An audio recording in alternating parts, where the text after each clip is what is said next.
Your will lies deep way under the surface, and like a fire needs coal in the furnace. This is your goal that makes it all worth it. This is your why that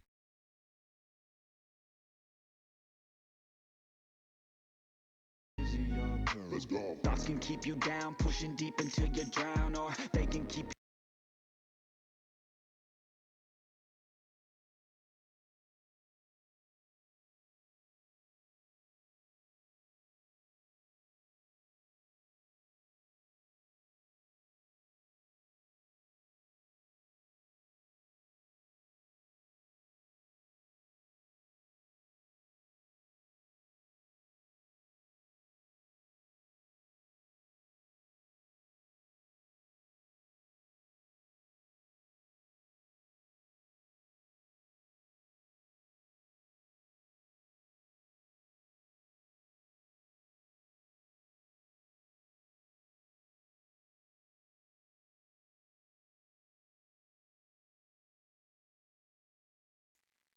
Let me try that again. Sorry, everyone.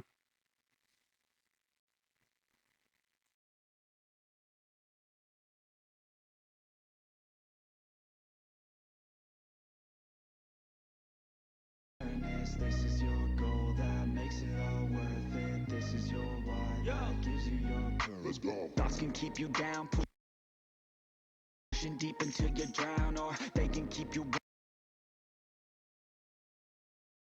up strong, focused on the now. Glass half full, or has it been emptied out? Well, that's all up to you and your mind. Do you doubt anything, everything, not a thing? Make my thoughts work for me, manifest what I need, what I want, what I see. I could be anything, I attract all the things that I see. I believe I'll achieve as I breathe in and out again and again. I don't doubt, I sit in a plan and I found out that I can execute. If I'm driven, if I listen, if I learn all the wisdom, read some books, something written, watch the best. Teach a system I invest, never hidden, I ain't scared. Ain't no chicken, I take dares. I'll be winning, you get back what you're giving. Find the reason that you're living, what you're good at, all your gifts and what you love. Take a risk and find out what you've been missing, yeah. Your will lies deep way under the surface, and like a fire needs coal in the furnace. This is your goal that makes it all worth it. This is your why that gives you your purpose. Your will lies deep way under the surface, and like a fire needs coal in the furnace. This is your goal that makes it all worth it. This is your why that gives you your purpose.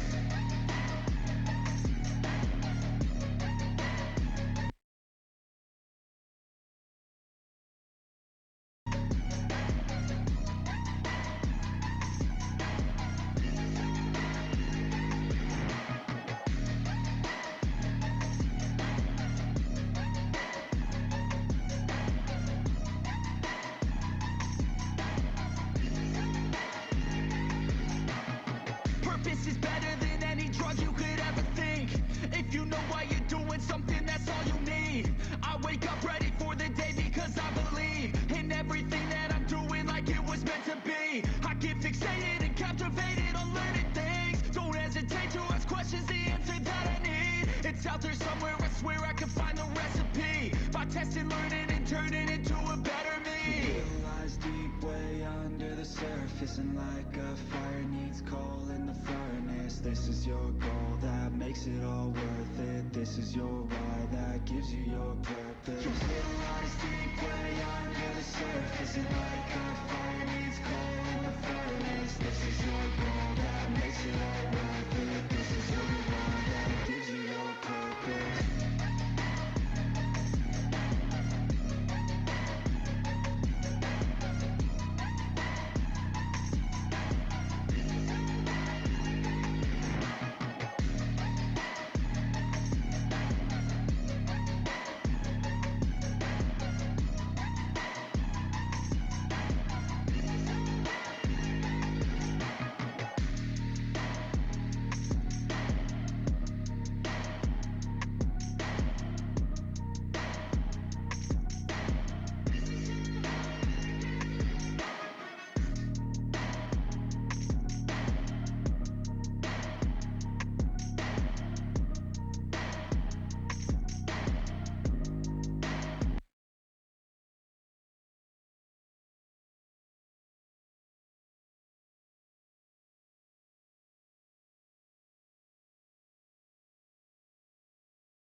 Hello, everybody. Let me just fix this one thing. Couple technical difficulties on my side.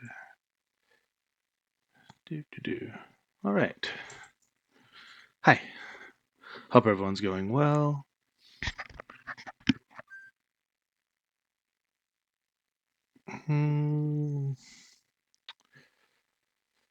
Turn the sound back on. This is my second playthrough on Cooking Companions. I was debating doing skip mode, but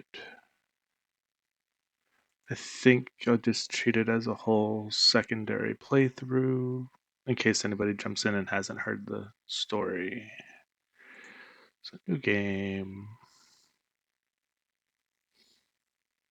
Mostly, I want to do the click on the options I didn't choose the first time around. So,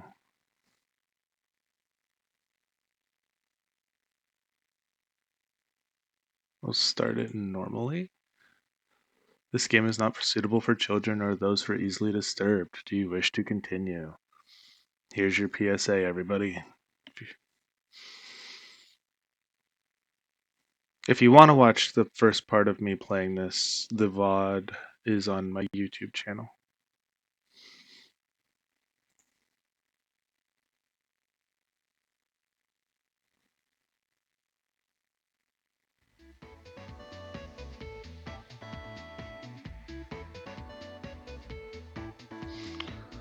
That walk was brutal, but this cabin is amazing. Full kitchen, running water. It really has everything. Finally, a place I can read a good book in peace. I can't wait to...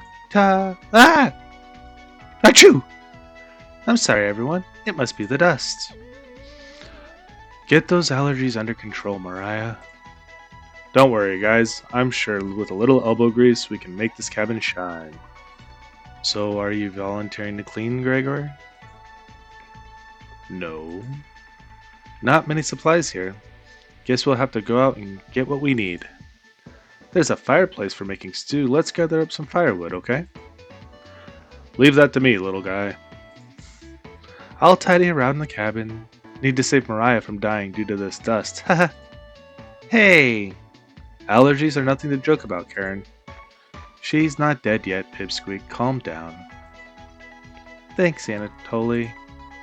I think I'll go foraging outside. With over 400 mosses, 900 fungi, and 70 slime molds, there's bound to be treasure up here. Roughing it is fun. Anatoly knows so much about edible foods. We're in good hands. I think the slime molds will be the most delicious. Most certainly not. What about the fungi? Do you even know which ones are poisonous? I could figure that out. You can be the canary in the coal mine, Anatoly. I'm not ending up a corpse here. Eh. Keep both eyes open, little guy. Plenty of wolves and brown bears around. They won't be a problem. I read up on 10 different techniques to incapacitate them. Number 1 is... Anatoly. Oh yeah, sorry Mariah. Got carried away again. I'll help Anatoly look for food. I'm definitely better at warding off wild animals. If we come up empty-handed, we can always eat some of the food we've brought. You mean the emergency rations? Bad idea, chump. Hey, Anatoly and Mariah are getting the food. Gregor is gathering the firewood. That makes you our designated chef. Everyone's looking at you expectantly. You nod.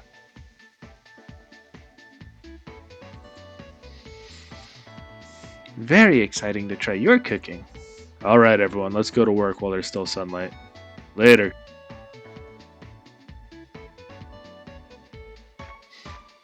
Mariah, Anatoly, Gregor.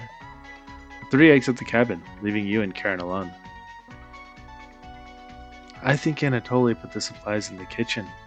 Thanks for helping out with the cooking. Tutorial. To save the game, right-click or hit escape button on your keyboard to pull up the menu. This menu will also allow you to adjust volume levels or exit to the title screen to view unlockables. Please note, going back to the main menu or exiting the game without saving will remove progress you've made. Be sure to save. Do you have any experience making meals?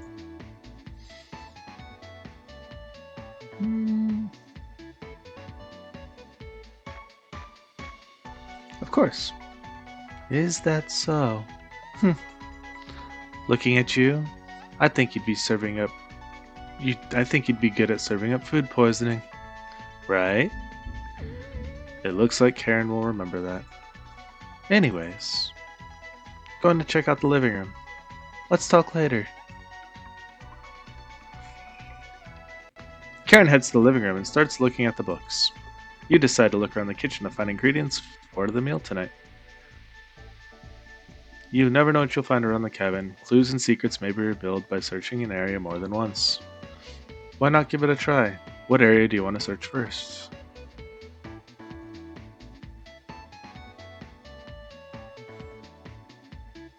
Oop, okay. The cupboards! The first few cupboards are empty. Anatoly must have put the supplies somewhere else. You check the cupboards again. It's just some mouse turds and cobwebs. You check the cupboard underneath the sink. You found a dead mouse. This would be a great gift to give to Karin. You added the dead mouse to your inventory. There's nothing but cobwebs back here.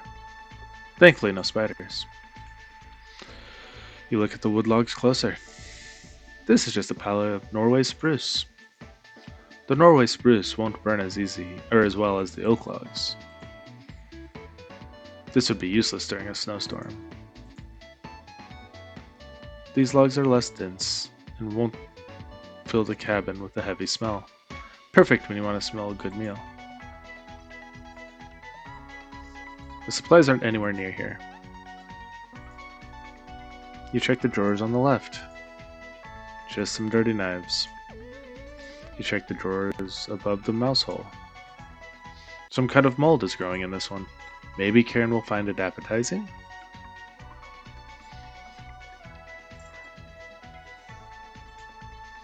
You check the drawers above the woodpile. Something is making it difficult to open.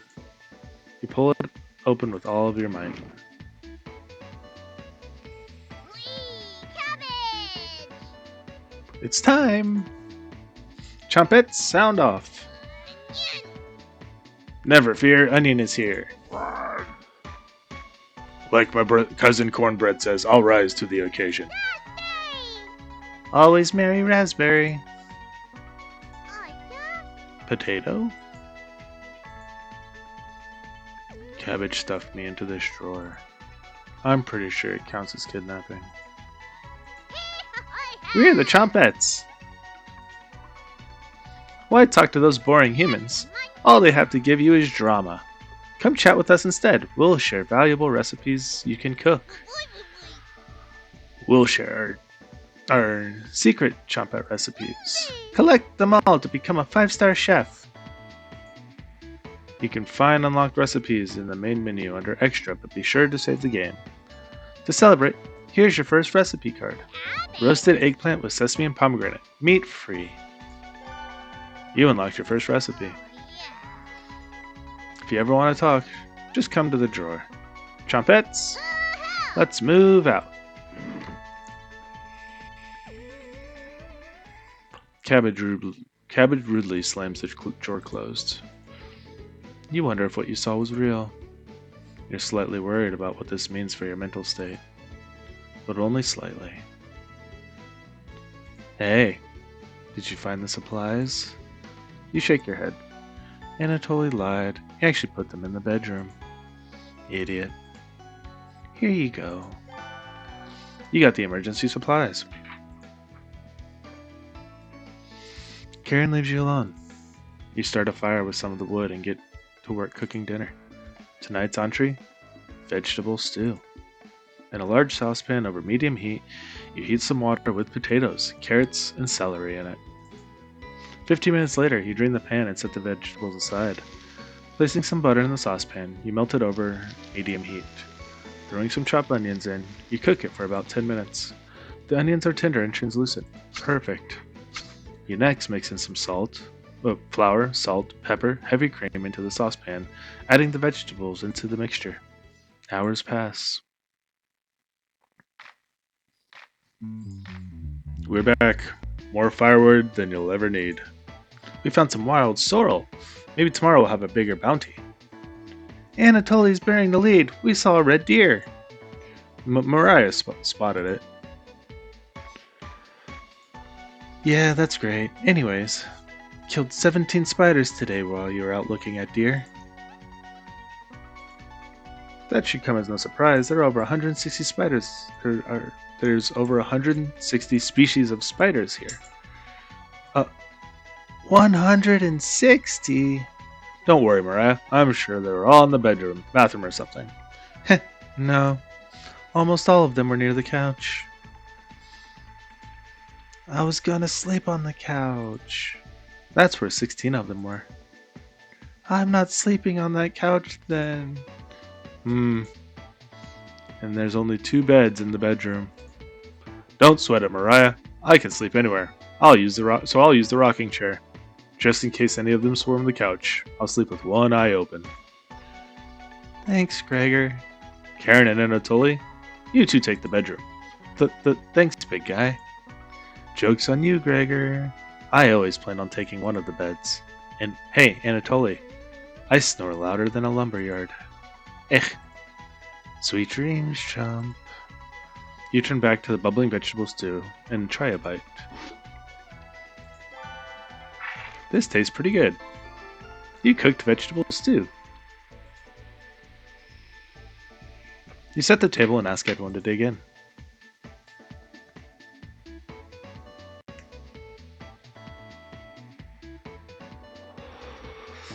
Wow, this smells delicious. Thank you. You must be the world-class chef. Karin takes a bite.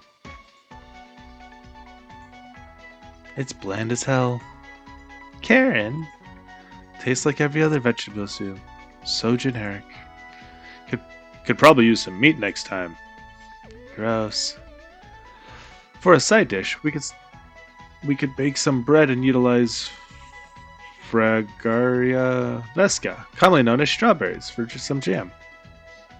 Nobody cares, Pipsqueak. Everyone laughs at Kara's polite ribbing. Nothing makes you happier than cooking a great meal for friends. This could very well be the best day you've ever had. You go to bed stuffed.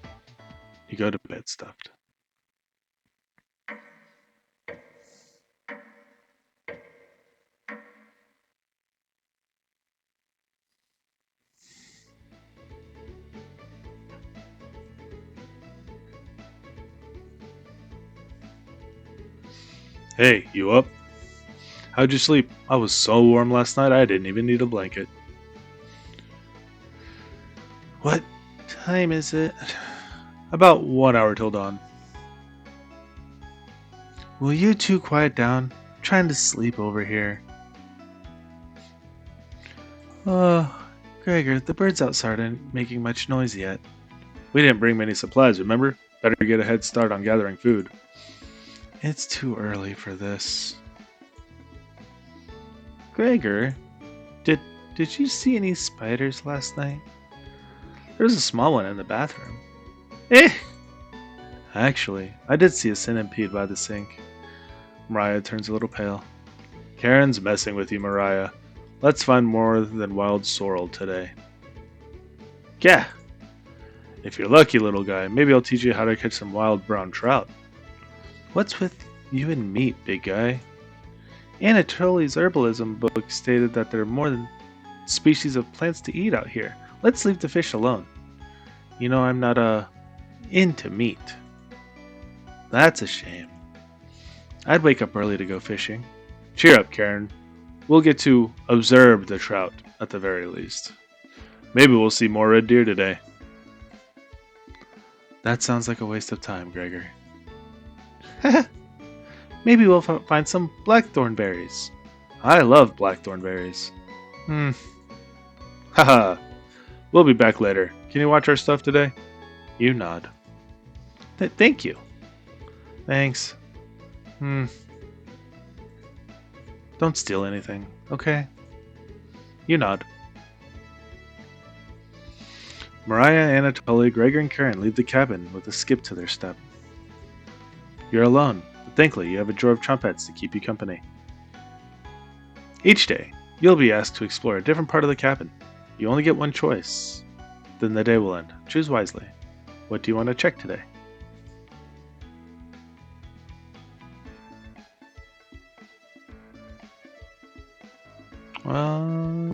Let's go talk to the chompettes this round. See, last time I checked the bedroom and the basement. Oh, I checked the basement on this day. So I'm gonna go talk with the chompettes. Hello. Your heart almost stopped. The other chompettes are somewhere in the basement. So it's just us today. How about some fun cabbage facts? You shake your head. Yeah. Great! Cabbage. Cabbage has 24 calories and 100 grams. Isn't that a great source of vitamin K and C? Purple cabbage has even more vitamin C than green cabbage. Globally, Russia eats the most cabbage. Pretty cool, right? I should have been a scholar instead of a world-class comedian. Since you've been so patient today, I will give you the Chompette secret recipe for Lebanese-style tabbouleh. Not a normal meal, but I think you'll enjoy it. You're not sure. Tutorial. To check out the recipe, go to the main menu under Gallery. Be sure to save beforehand. Well, my work here is done. Chompettes, mosey out. Can you close the drawer on me? I want to surprise the others later. You shut the drawer per her request. You look over the supplies and begin planning our next meal.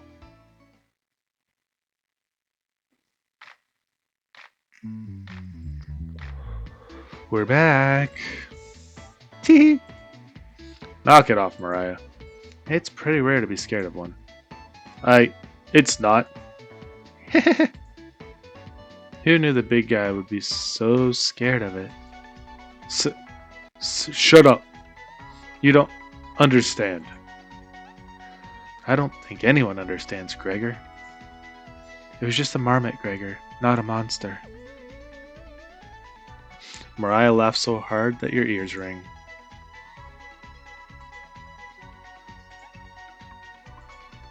Tears are rolling down Mariah's cheeks. She's laughing so hard that she's about to hyperventilate. Stop her from hyperventilating?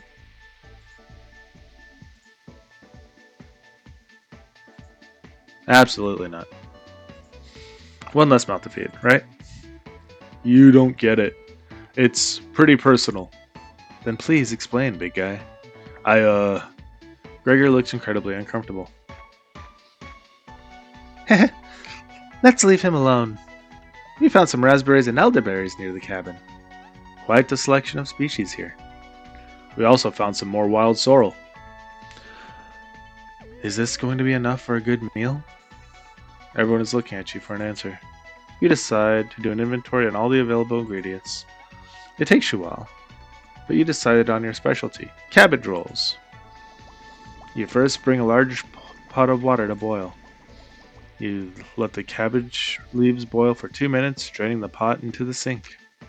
In a medium mixing bowl, you combine some rice, onion, and egg, salt and pepper, along with some tomato sauce. You use your hands and mix it thoroughly, and decide to wash your hands after it won't come off. Dividing the rice mixture evenly between the cabbage leaves, you then roll them up and tie a string around them so they stay in one piece.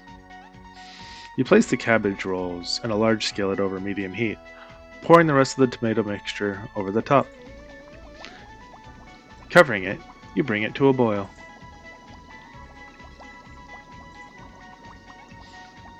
You reduce the heat to low and let the cabbage rolls simmer for about 40 minutes, being sure to baste it with the liquid.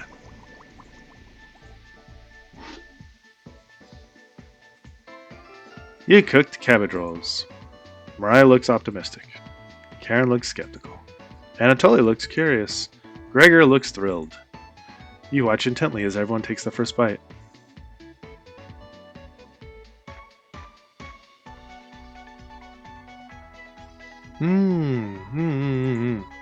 That's pretty darn good. Wow, I could eat the whole batch myself. I think the vegetable stew tasted better, but I'm loving how tender the cabbage is. The sauce is pretty red. Did you use fresh tomatoes for it? It really adds to it. Spoon some of the liquid on top of it. You'll thank me later. Incredible! It's definitely growing on me. This really was something special. Thanks again for cooking. Everyone leaves the dishes behind for you to do.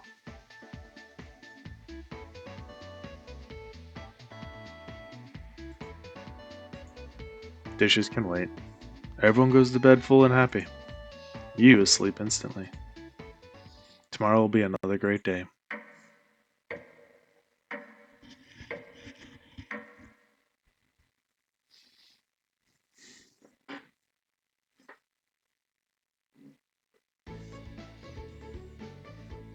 Good morning, everyone.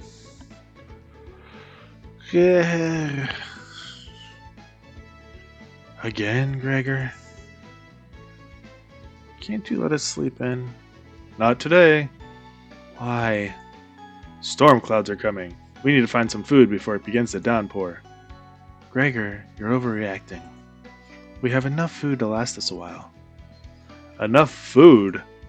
I thought we used most of the supplies for last night's dinner. He's right. The meal you made was delicious, but he used a lot of what we had. Gregor's also correct. Precipitation is unusually high in this area, with many areas being high risk for flooding. It'll be foolish not to go out and look for food today. You really think it'll flood? Thankfully, the cabin is on high ground, but it doesn't mean we're safe from floodwaters. It's always a possibility, so it can't hurt to be prepared. You're losing it, Gregor. Karin? There's nothing to worry about. I think Gregor's right, Karin. Huh? It won't hurt to prepare for the worst. I think she's right, Karin. Failed to prepare, prepared to fail. Anatoly. Let's go out and prepare for the storm. Foraging should be a key priority today. There are plenty of edible foods, and it has better odds than trying to hunt. Give me a few minutes and I'll plot out our route on some paper. Let me help, little guy. Anatoly and Gregor head to the bedroom to consult the map. Mariah and Karin are still hanging around. Tutorial. Unfortunately, you can't make everybody happy. When given a choice to speak to a character, choose wisely. You can only select one of them. Try to max out your bond with certain characters for unique dialogue and scenarios. Which one would you like to talk to? Yesterday I did Mariah. Today I do Karin.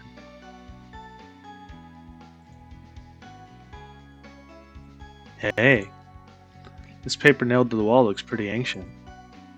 What were the old days like? Hmm, I'm not sure what you mean. Extremely brutal, not as bad as times like these. Oh, really? You have to share the details with me later. Okay? Karin will not be able to stomach your stories. But you still agree to tell her your details later. Karin will definitely remember that. Your relationship is stronger. You hear a shout from the other room. Gregor and Anatoly come back from the meeting. Gregor is blushing slightly. Hey, can you cook something while we're out? You nod. Thank you. Alright, everyone, we have our route now. Let's beat those rain clouds. The group leaves, determined as ever. You have the cabin all to yourself.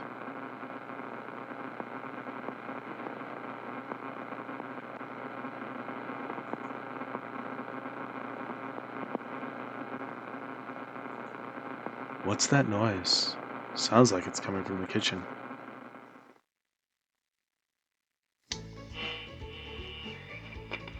Huh, radio? What's going on with that radio? You didn't even notice it on the ground when you walked in.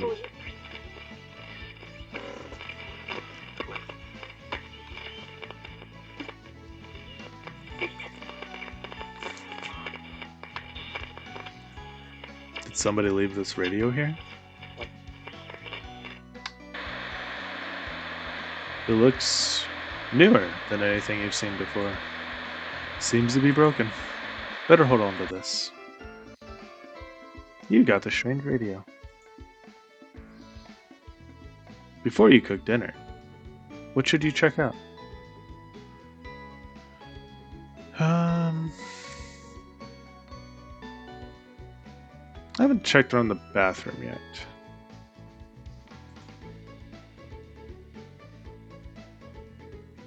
You remember an old tale about a child who said a killer's name 3 times into a mirror.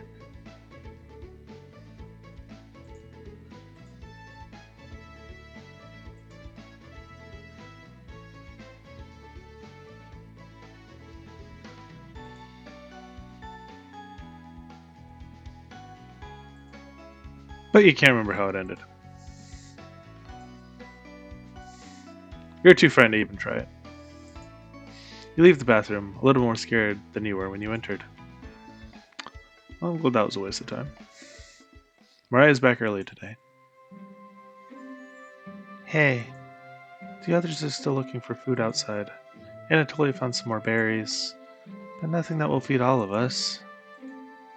Please don't tell the others, but I'm a little worried about our supplies. I crunched the numbers and we don't have enough food, even with rationing, to last if we get stuck here. Mariah seems disappointed in your inventory management. Can you try cooking with a little less this evening? You nod. Thank you. You've done such a great job with meals so far. You're very sweet. Is Mariah blushing a little bit? Teehee.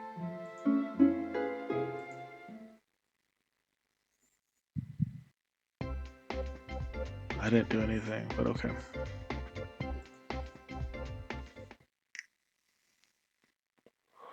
Maybe you can teach me to cook sometime. You nod. Looking forward to it. You could hold cooking classes here someday. Rudely interrupting a tender moment, the others burst into the cabin.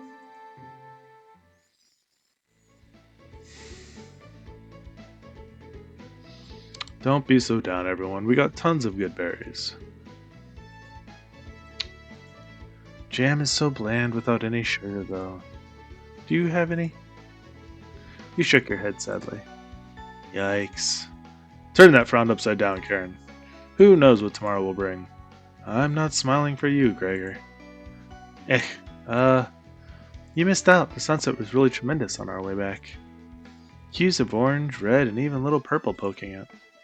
Red sky at night, sailors delight. Red sky in morning, sailors take warning. So we can expect a sailor's delight tomorrow? That's awesome. Big guy. We must have walked a few miles today.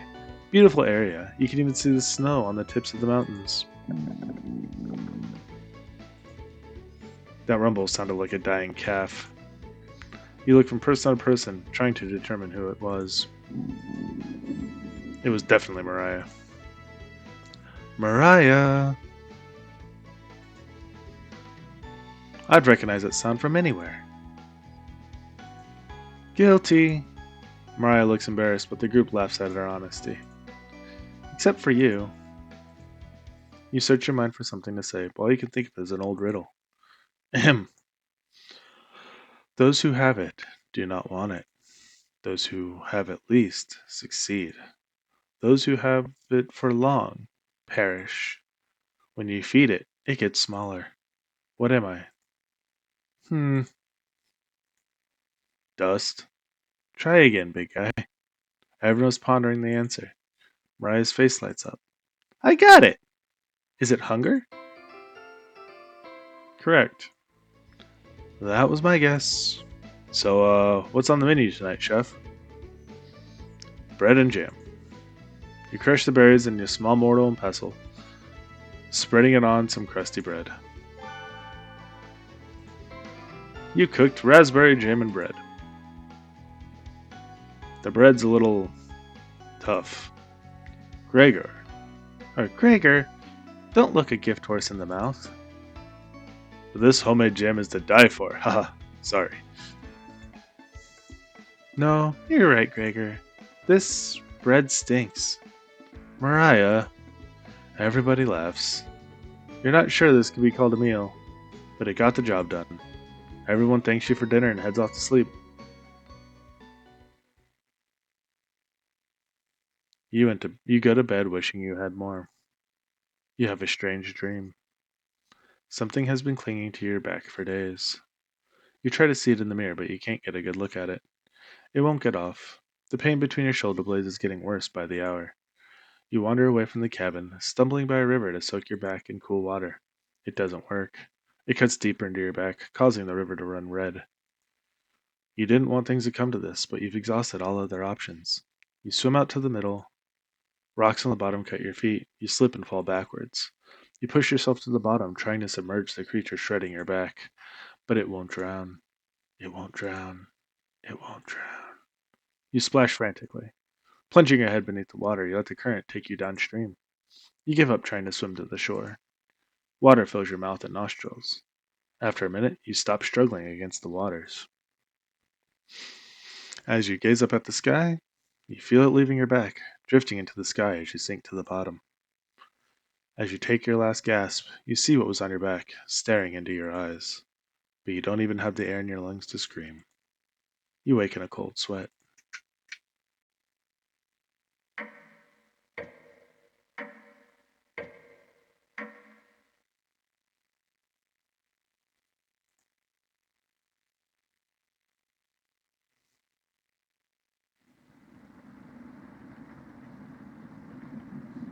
Wake up. Sorry, you're making some weird noises in your sleep.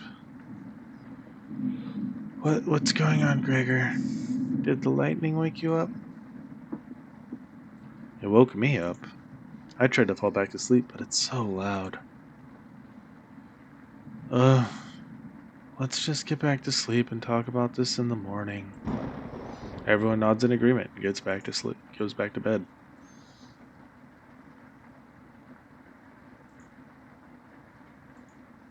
Except for you. You can't fall back asleep. You still have goosebumps from the nightmare. Karin's snoring is making the walls shake. You don't sleep a wink, opening your eyes when you hear Anatoly slamming the door. He sounds petrified. I looked out the door and we're completely surrounded by floodwaters. Looks like a sailor's take warning was more appropriate for today. Maybe it'll clear up tomorrow? You're no optimist, Karin. Yeah? That's all Gregor has going for him. Eh. He's also good at chopping wood, though. Haha. Knock it off, you two. Mariah, do you think it'll clear up tomorrow? I gave it a 27% chance. Based on what? I was bored stiff, so I read a book on local precipitation levels. Anatoly, you're a book nerd, right? Why didn't you read it earlier? Eh, couldn't make it past the cover. Is that right? Yes. The bookshelf has some great books on artisan crafting and natural sciences. Why let them sit there gathering dust? How did you arrive at 27% chance of it clearing up tomorrow? It's easy. Take the time of year and multiply by the factor of. Mariah begins to explain meteorology to you. She isn't dumbing any of this down. It's similar to where. So the first thing you need to understand. Minutes of explanation feel like hours. You look over at Anatoly. He's listening intently to Mariah. So intently he hasn't blinked yet. You can see his eyes drying up. A tear rolls down one of his cheeks. This is brutal to watch. Mariah finally wraps up her lecture, ending with a bow. Nobody claps. Tough crowd.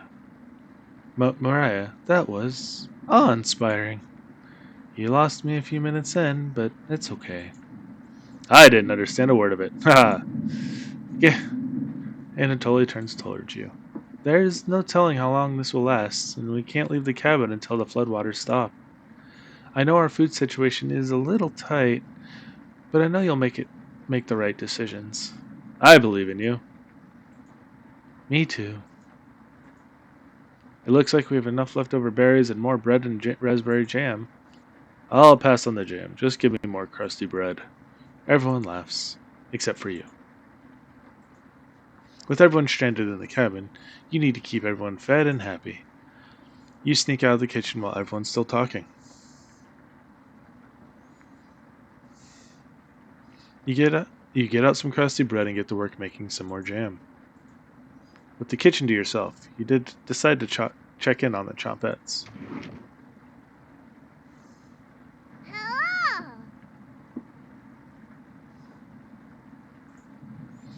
Don't worry, as leader of the chompettes, I'll make sure none of the humans know about us. That big guy would try to eat me like an apple, so definitely don't tell him about us. Haha! Are your plans going awry? Got another cornbread classic for you. Did you hear about the bread maker's bakery burning down? No.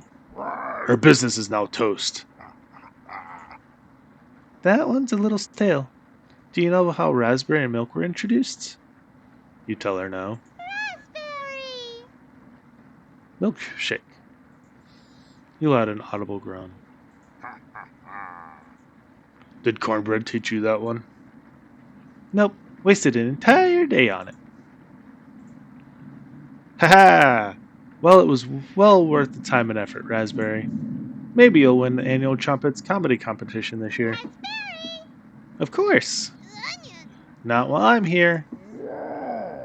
I won't choke on stage this year.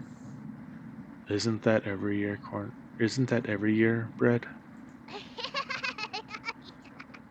We still talk about that closing joke, Bread. You're going to do great this year. Anyways, don't even think of eating us if you're hungry. Chompettes stick together through thick and thin. Raspberry! Rain or shine. Feast and famine. Potato, I swear to God, repeat the line or we're looking you up again. Life or death. That's right. Chompettes, move out. The Chompettes somehow manage to close the drawer on themselves. You bring the crusty bread and jam to the living room.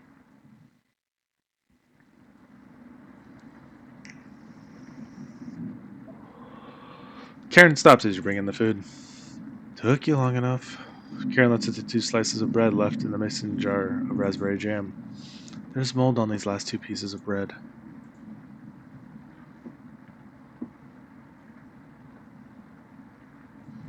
Karin is right. What the hell is the matter with you? You grip the knife tightly in your hand. You think this is enough for... You think this is enough for 5 of us? Whoa, wait. We can't throw this bread away. It's all we have left. Gregor's right. Anatoly, will mold spores give us food poisoning? I'm no scientist. Sorry. Let's pick off as much mold as we can. We can't leave the floodwaters, so this will have to last us another day. Everyone grims nodly. Wow. Everyone grimly nods, ripping the bread apart like a pack of wolves. Gregor eats the biggest chunks of mold. Disgusting. Thanks again. Bread and jam isn't much of a meal, but it's more than we had in Ukraine. Plenty of rainwater outside, so at least we won't die of dehydration. But until this storm is over, we shouldn't leave the cabin. Should clear up if we just give it some time. Anatoly, what makes you think that? One of the books had read the weather reports. You're illiterate, so that's a lie. Eh, Karin, I've seen him reading. Who reads upside down? What do you think? Karin is correct. Ugh. You're funny. I keep playing pretend, Anatoly. Brutal, Karin. I found an old butcher book in the living room, Anatoly. Might be something more your speed. Karin. Karin smiles at you. I guess let's call it a day. Yeah. Sure. Everyone shuffles off to their sleeping areas. 6 minutes later. I'm glad you called out Anatoly's bluff. You continue to impress. It's a shame Anatoly is sleeping in the same bedroom. I should have never shared it with him. What if it was just me and you? I'm sure we could study and squeeze a few novels in before bed. You nod. Well, we'll have to kick him out at some point, right? Oh, you'll have to tell me about that anatomization book in the bedroom. Really cool pictures in there. Karin looks like she has a crush on you. Let me know if you're ever free for a lesson. Okay? Karin walks away, looking very happy. You are definitely sure Karin will remember that. Your relationship is stronger.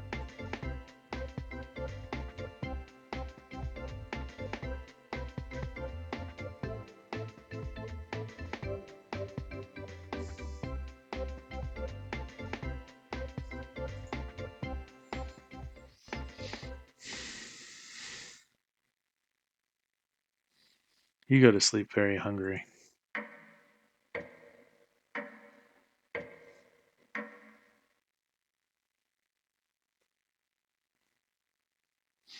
You don't dream the entire night, but you sleep through everyone waking up. And that's how fast a deer could run if startled. Whoa. Incredible. Impressive. Oh, I wish we had a deer here. With the food getting lower, let's just skip today's meal. No. It's only for one day. Various creatures and cultures and religions have practiced fasting throughout history. That doesn't make us feel any better, Anatoly. What options do we have? Our food wasn't rationed properly. Anatoly leaves, mumbling to himself. So passive aggressive of him. Everyone moves to a separate area. Karin in the bedroom, Gregor in the living room, Mariah in the kitchen, and Anatoly in the bathroom. Who do you want to speak to? Karin!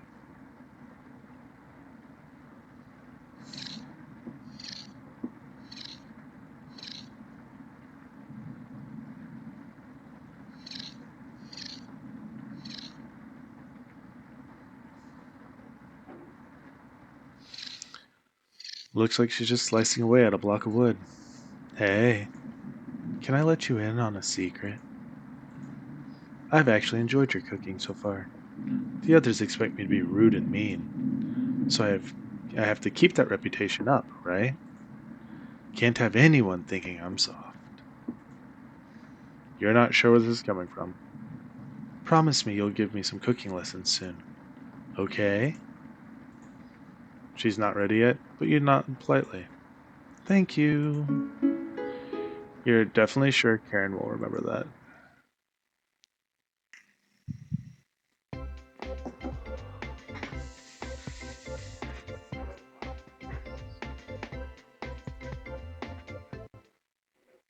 You leave Karin to go meet up with the others. Everyone looks pretty down this evening. It won't stop. You're all doing great, just a little longer. I'm so hungry. Me too. You wish everyone a good night and get ready for bed.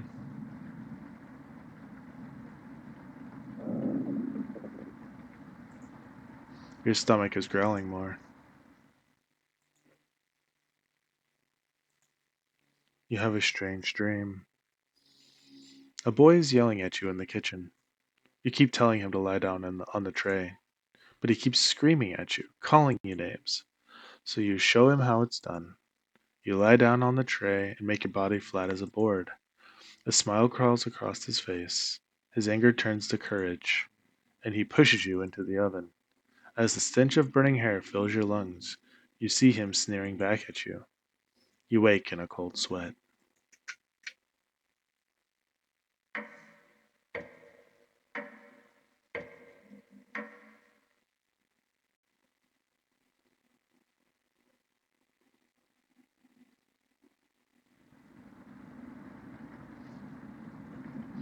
Everyone seems to be sleeping when later than normal.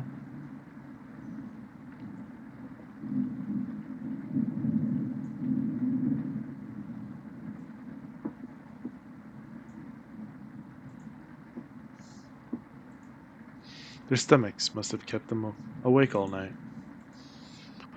The rain is still pouring outside. You can barely make out the trees from the windows. You hear Mariah getting up. She looks petrified. I couldn't sleep. Anatoly has bags under his eyes. The storm is too loud. Karin looks out of it. The cabin was creaking so much last night. It sounded alive. Gregor looks a little gaunt. I got a good look out the window. And all I saw is rain. Great observation, Gregor. I was so hungry last night. Kept pacing around the bedroom. Karin turns to you. When is this going to end? I checked outside the door again. Floodwaters keep rising. Unfortunately, we're going to need to stay put unless one of us wants to drown in rainwater. Once the weather improves, we'll be able to scavenge for supplies. How close is the nearest town? I don't know. Didn't you have a map on you? I think I dropped it while we were running after Gregor. I'm sure it'll show up eventually. Ha ha ha ha. Mariah and Anatoly go white as a sheet. How are we going to find our way back now? We'll have to ride out the storm. Mariah looks at you. We're down to our last slice of bread. I don't know how much longer we can put off eating. The group stares at you. It will clear up in no time. Maybe you're right. The group looks worried. They all gravitate to different areas. Gregor's fake optimism is worrying, and Mariah is having trouble. Which one do you want to speak with today?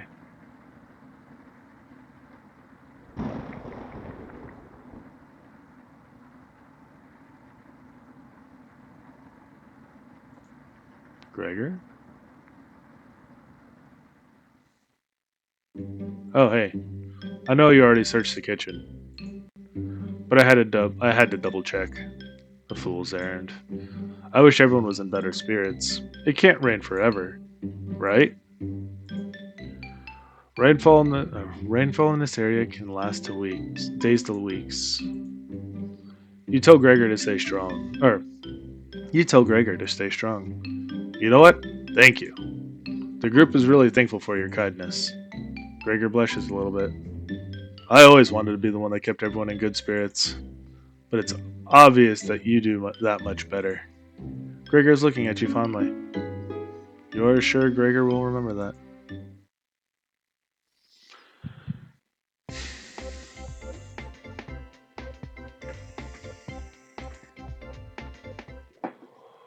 The rain is pounding hard against the wooden cabin, but at least none of it's getting inside.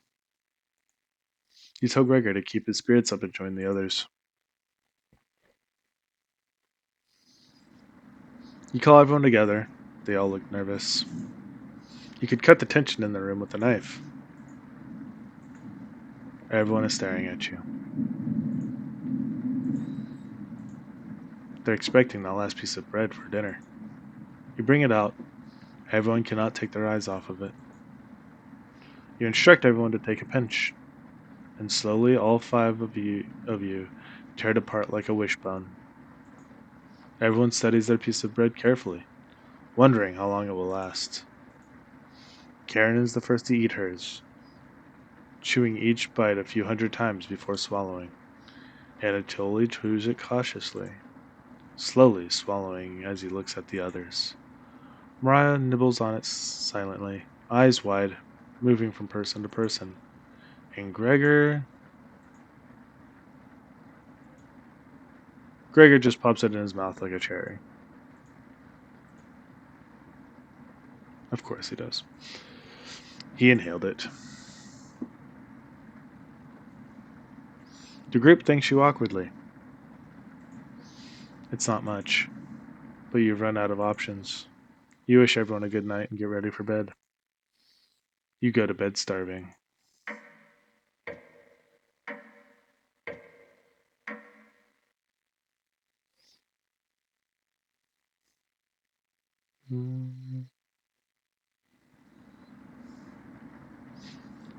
Good morning. Morning. Let me check if the rain has stopped. It's still flooding. What are we going to do? Humans can live for about 2 to 3 weeks without food. Water isn't a concern. Rainfall should end in a day or two, right? Actually, precipitation can occur more than 215 days a year here. But do you really think it'll rain that long? Anatoly, it's been days already. What makes you think it will stop soon? Eh, relax everyone. Let's see how long we could ride this out. Fingers crossed it's done by tomorrow. Panic is slowly creeping in. Everyone's looking scared. But you need to survive.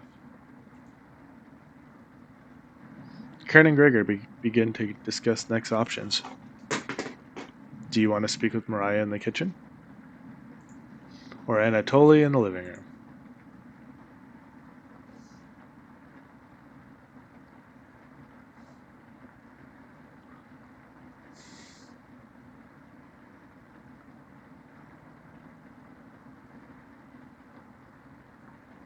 Instead, think about how you've done everything you've done wrong and how you've doomed everyone. Could you have rationed the supplies better? You crunch the numbers one more time. You come up. You could have reduced the amount of vegetables used in the stew, but it was their first day. You had to impress them. Was there anything you could have done differently? Mariah, Anatoly, Gregor, Karin. You wonder if they're upset with you. Gregor calls the group over for a meeting.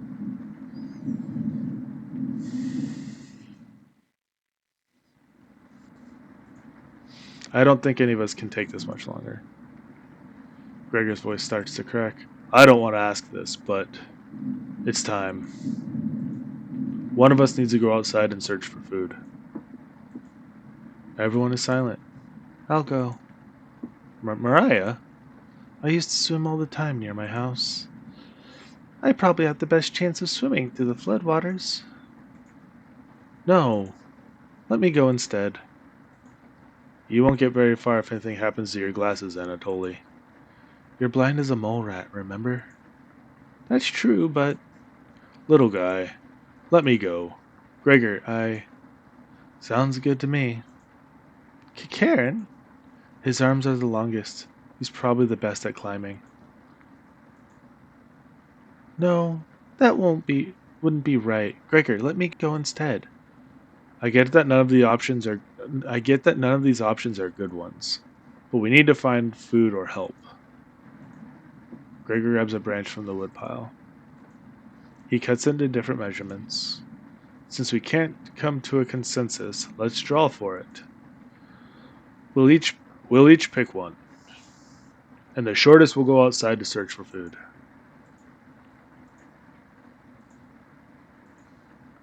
You're not worried about drawing. You saw Gregor cut the branch lengths.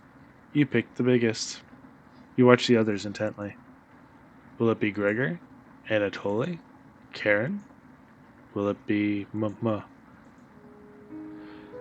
Looks like I've got the shortest. So she loses every time. Okay. Mariah. Mariah. It's okay.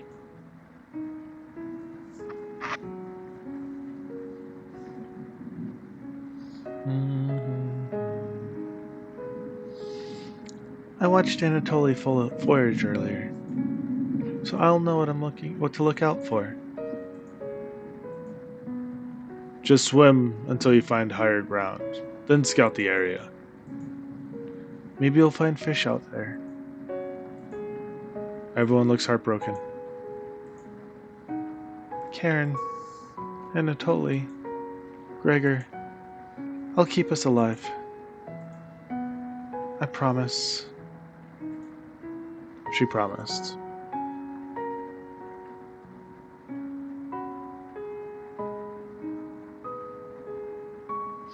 Everyone watches as Mariah leaves the cabin. The silence is deafening. Goodbye. Then the door shuts behind her. You can faintly hear her yell about how cold the water is, and then silence. Mariah has left the cabin. I'm sure we'll see her again. The rest of the group nods. Everyone stays up, waiting and waiting. The sun is completely set. One by one, each person quietly shuffles off the bed. You have a strange dream. The two women in front of you could be twins. One of them you recognize, the other is a cabin guest. You ask the guest to sit on a shovel, and then you try pushing it into the oven. Her legs are so strong, you can't get her into the oven. You curse at her repeatedly. Like this, you hiss. You stretch out your legs until your toes are almost sticking into the coals. You feel four hands on your shoulders, and both of them push you in.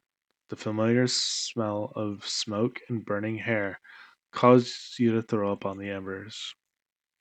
You can't let it end like this. You rip the metal door off the oven, tearing through the wood logs of the cabin. Screaming, you chase the two through the woods. One of them looks behind her, eyes widening as she sees you. She's terrified. You've never been this angry in your entire life. You're gaining on them. They can't run forever. As you trample through a field of wheat, the guest throws a piece of cloth behind her. You catch the glint in the sun, golden. As if by magic, the earth splits in front of you, creating a chasm of fire below. You fall downward, screaming as your eyes begin to sizzle from the heat. Hellfire fills your lungs. You're unable to scream anymore. You wake in a cold sweat.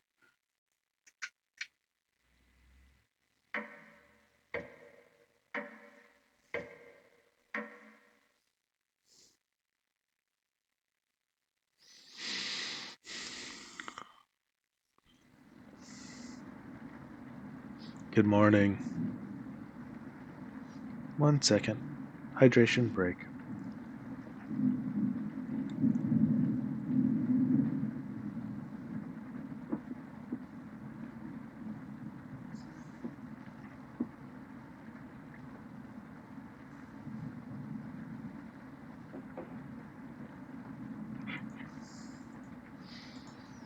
Do you think she made it to higher ground?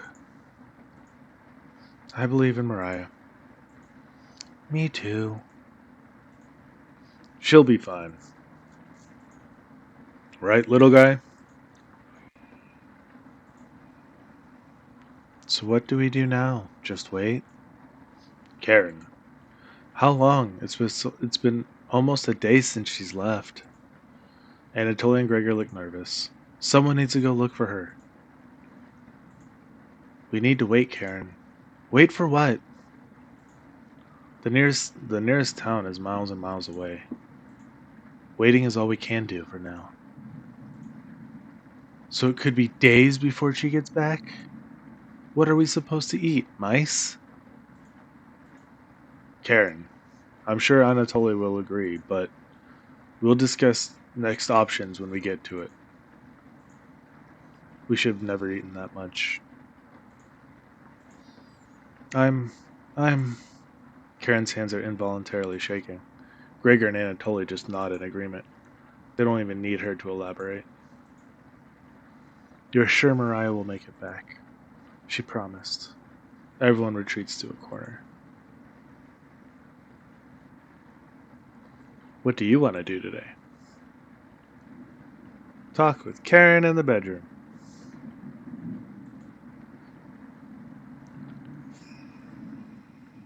Hey, you don't have to lie to me. I know Mariah's not coming back. I don't know where she came up with her being the best swimmer. I guess the only one that would know would be Anatoly. Last summer, Anatoly would watch her swim from the shore. He could have been a lifeguard, such a good swimmer. She never went under, but if she did, he would have pulled her out easily. Why would she lie about something like that? Karin seems deep in thought. Maybe it's better to leave her alone. You close the door softly.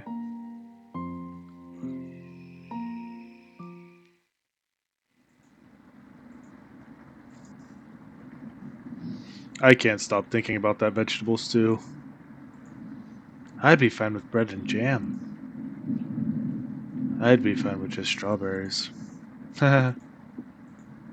Nobody else laughs.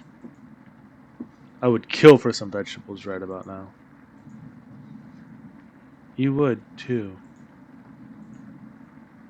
I'm gonna try and get some sleep. Good night. Night. You fall asleep quickly, but you only dream about desecrating a corpse. You wake in a cold sweat, in a completely different room.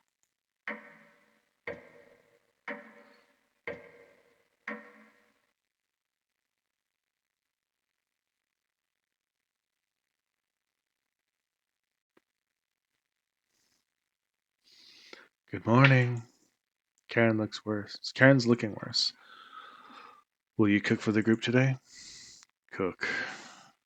You take out a cutlet of meat and begin to cook it in the oven. You cooked meat. Where did you get that? You ignore Karen's question. What's that smell? Gregor finally gets off the couch. Where did you? The three are looking at you, salivating. You take the charred meat out of the oven, cutting it into smaller pieces.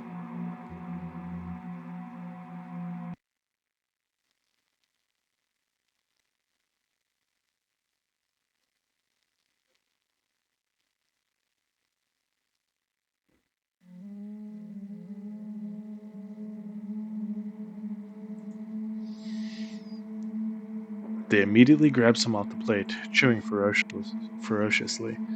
You take a piece and immediately devour it. Do you have any more of this? You explain how the meat is stored securely, hidden, so you can ration better this time. I understand. Thank you.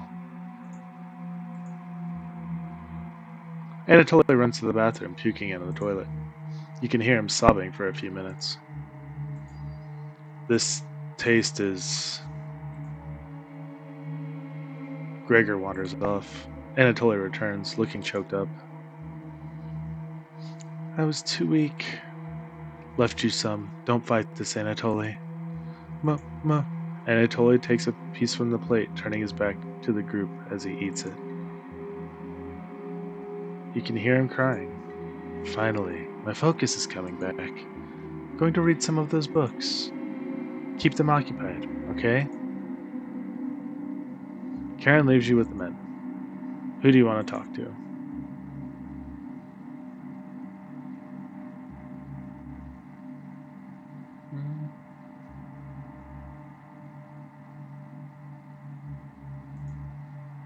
You knock on the door first. Anatoly. You slowly open it. Thanks for checking in on me. You ask if he still feels sick. Not anymore. Please don't tell me where the meat came from. The less I know, the better. You nod.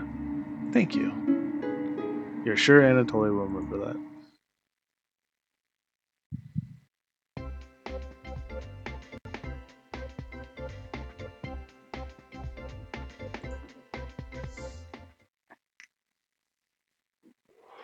You leave Anatoly to go tidy up some parts of the kitchen. Hours pass. The meal gave everyone the perseverance to keep going. They can never be satiated now. We've waited long enough. What's for dinner? You calmly explain that you want to ration the meat better this time. No dinner. Fine. I understand. I can wait. No arguments. Perfect. Everyone decides to call it an early night. You fall asleep instantly.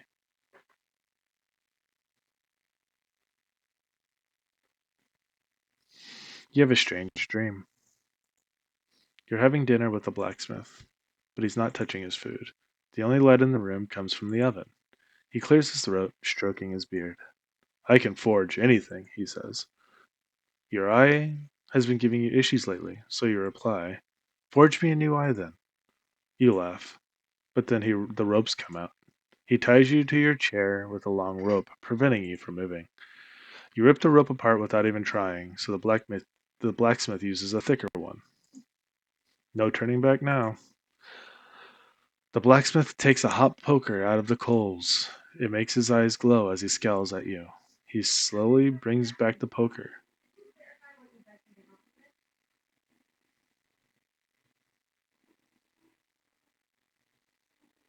He slowly brings back the poker, aiming carefully for your eye.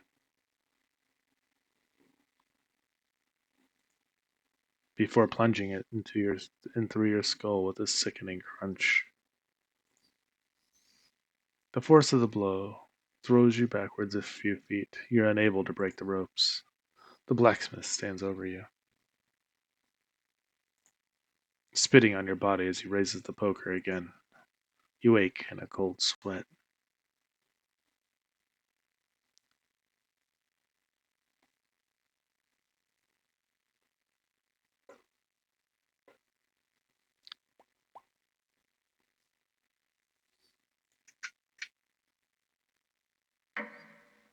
Day 8.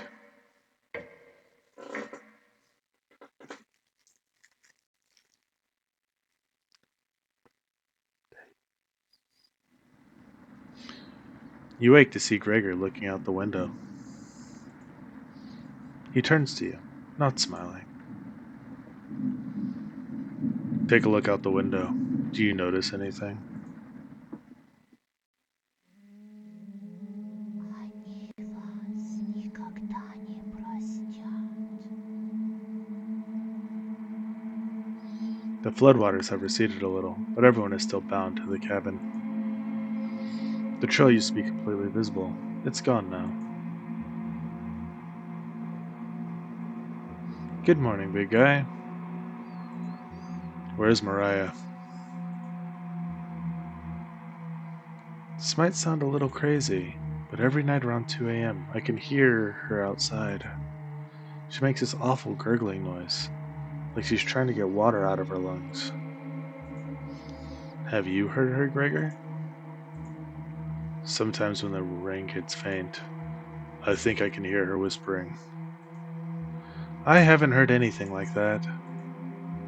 When she's whispering, it's like she's trying to tell you something, right? Yes.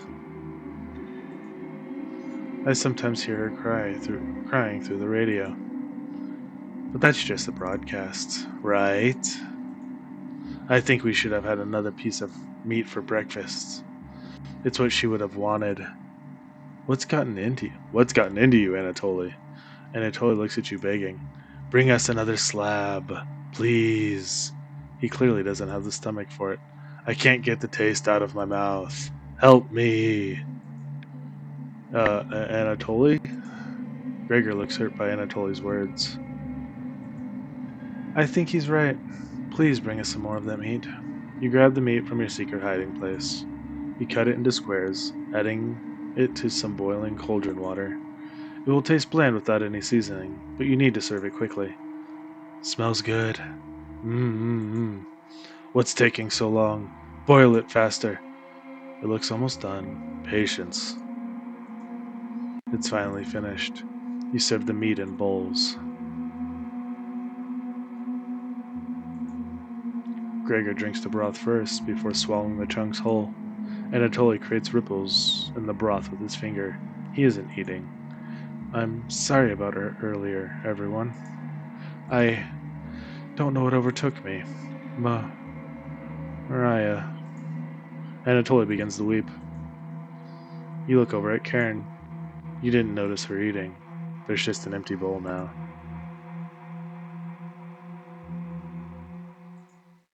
Karin is staring right at you. How much more meat is left? You explain how much of it has gone bad. This is the last of it. How could you be so careless again? You remember Karen's knife. You need to think fast. What the hell are we supposed to do now? Wait around again? This storm isn't ending. You clear your throat. Anatoly? Yes? I think tomorrow you should look for Mariah. I think you should go tomorrow, little guy. Nobody else can identify edible plants. I... Please, Anatoly. You can swim back after looking. Gregor is right, Anatoly. Maybe you'll find Mariah out there. You're right. Mariah's still out there. He still hasn't accepted what happened yet. She doesn't need anyone's help. But we need your help, Anatoly. That's right, Anatoly. Please help us. Let me sleep on it. Okay? No problem, little guy.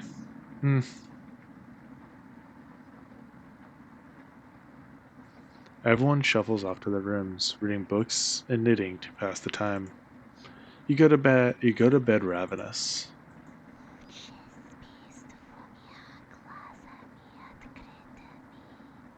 Mariah. Something is approaching.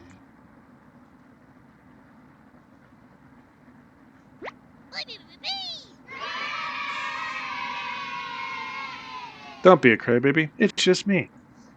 Onion. Not going to be very sweet today. I'm worried about Anatoly. He's going to cave to peer pressure. Can you stop him from leaving the cabin?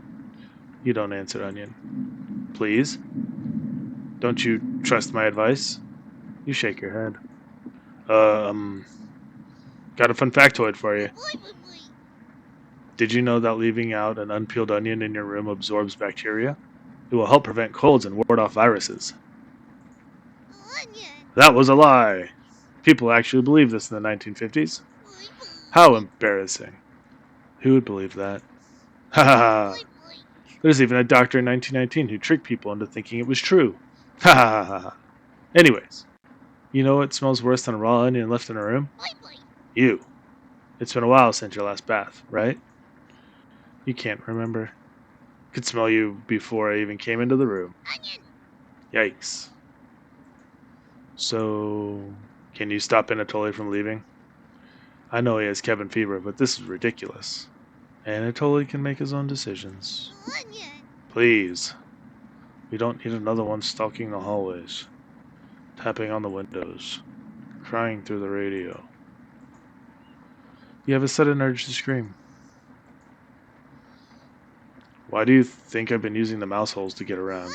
Scared to death that I'll run into her. Don't make me tattle on Cabbage about you. She can be as mean as Potato if you get on her bad side. Just kidding. She's great. Anyways, when the time comes, just tell Anatoly you care about him and don't want him to leave. Even if it's only for me, okay? You can trust me. Now, if you'll excuse me, I need to work on some new ice skates. They're for the frying pan tomorrow. Nothing beats sliding around on butter. Later.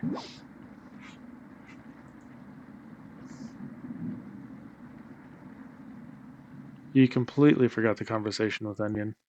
He fell asleep again, still ravenous.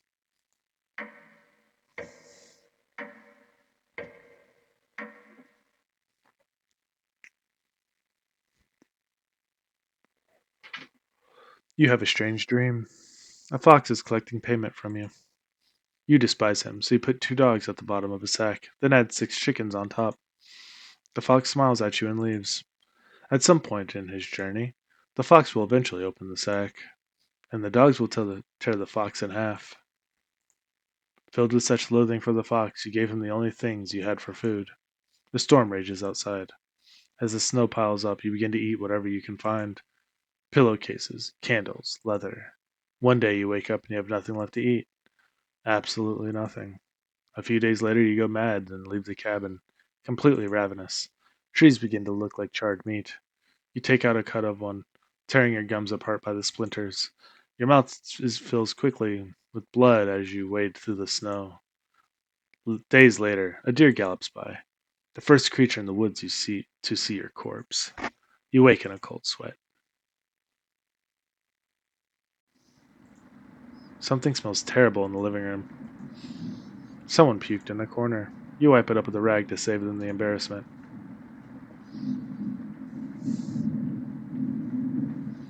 Good morning. Good morning, little guy. Well, Anatoly, what's your decision? I barely slept last night. I could hear her whispering something from the basement. She kept telling me to go outside.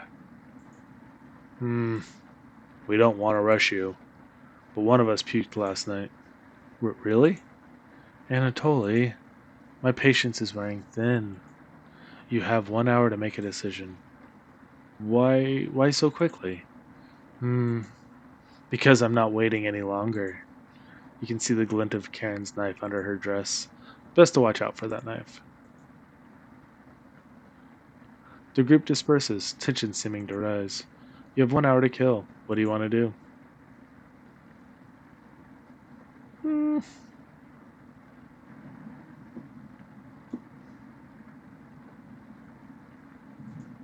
Converse with Karen in the bedroom. Hi. Keep this between us.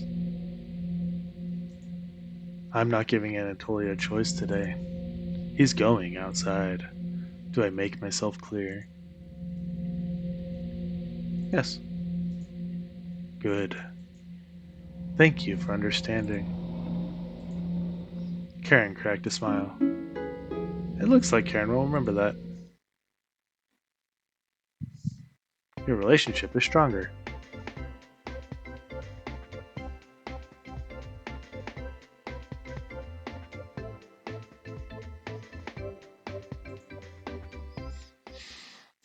Get everyone together for a meeting. Let's get him to leave. You call everyone together to discuss next steps.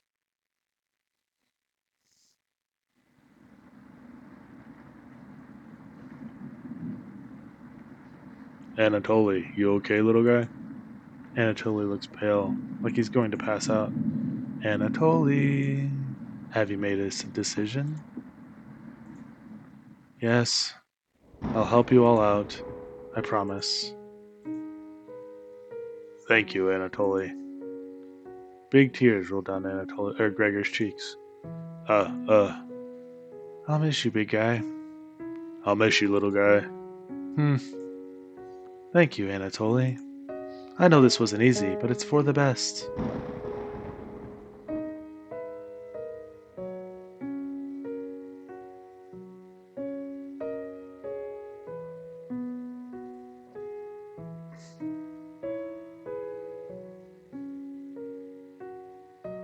Karin. Oop. Too far. Okay. Yes? I. Gregor looks at you expectantly. Do you want to say anything to Anatoly? You say nothing. I. Goodbye, Anatoly. Goodbye, everyone. Good luck, little guy.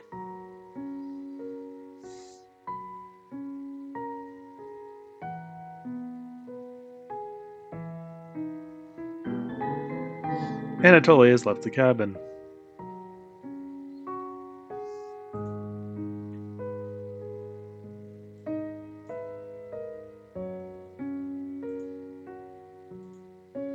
See you soon, little guy. I guess all we can do now is wait. Good night. Karin goes to the bedroom to sleep.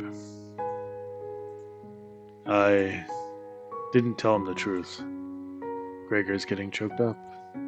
I didn't tell him, missing him already. Gregor curls up on the couch for the night, turning his back to you. You shut your eyes, quickly falling asleep. You hear scraping from the floor.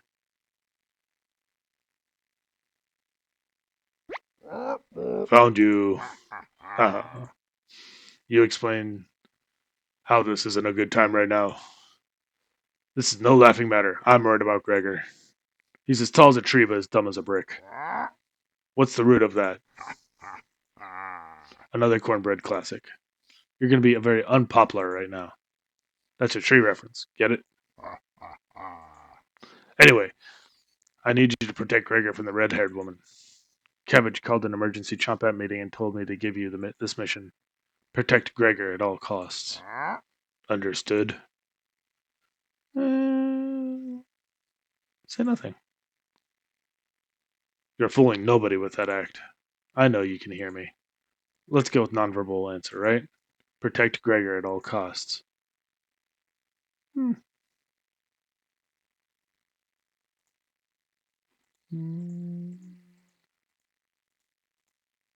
What if I say no? Does everybody look like a snack to you? I'll let Cabbage know. She will let you know the punishment later. On a roll today. See you around. Bread hops away, pushing himself through a mouse hole with a small pop. You fall asleep, thinking about what Bread told you. You have a strange dream. It's laying on the table in front of you. You take out the glasses first, partially cracked. Set them down next to the workbench. After working the saw, you wrap the cuts in old newspaper. Some of it gets soggy immediately. You decide to dry the cuts with a towel before wrapping. Much better. You hear something approaching. You clench your fist and get ready to strike whatever's coming for you. You wake in a cold sweat.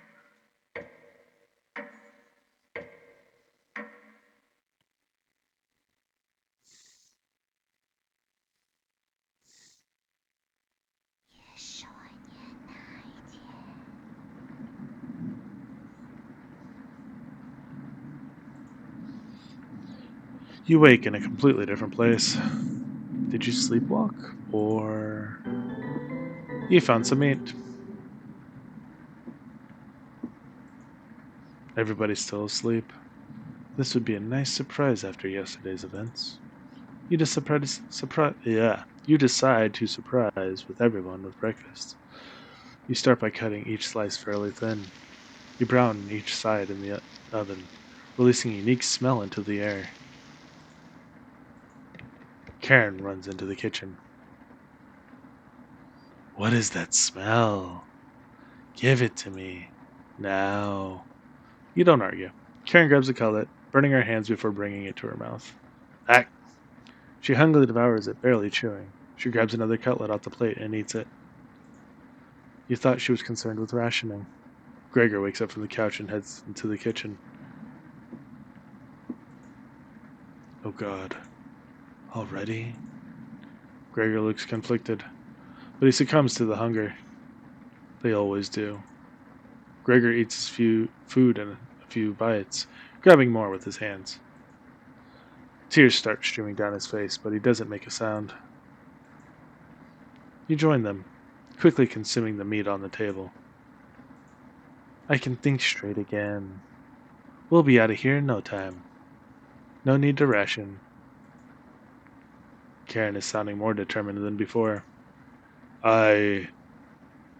I'm going to lie down on the couch, try to keep this food down.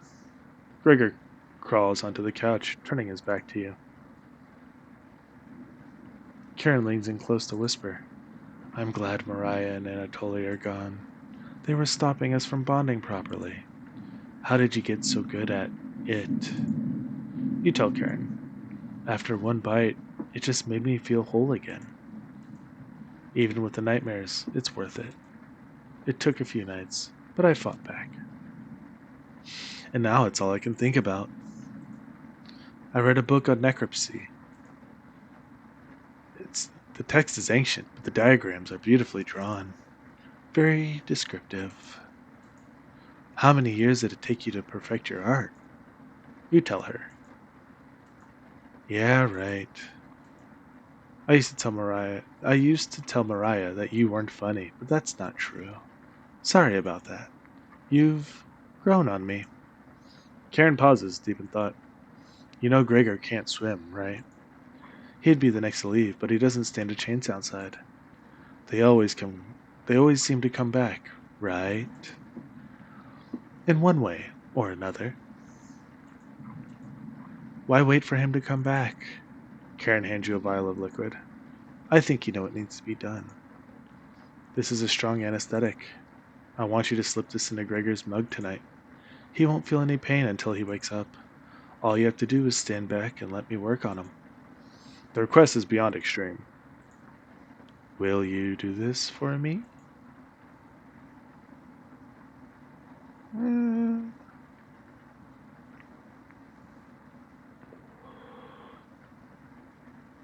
I'm curious.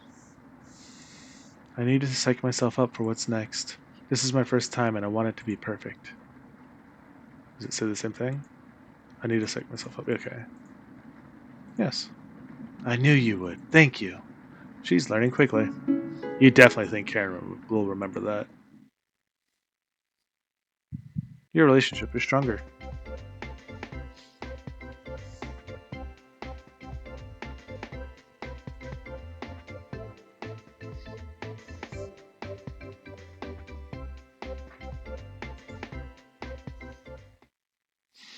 Karin hands you a vial of mysterious liquid and you add it to Gregor's mug.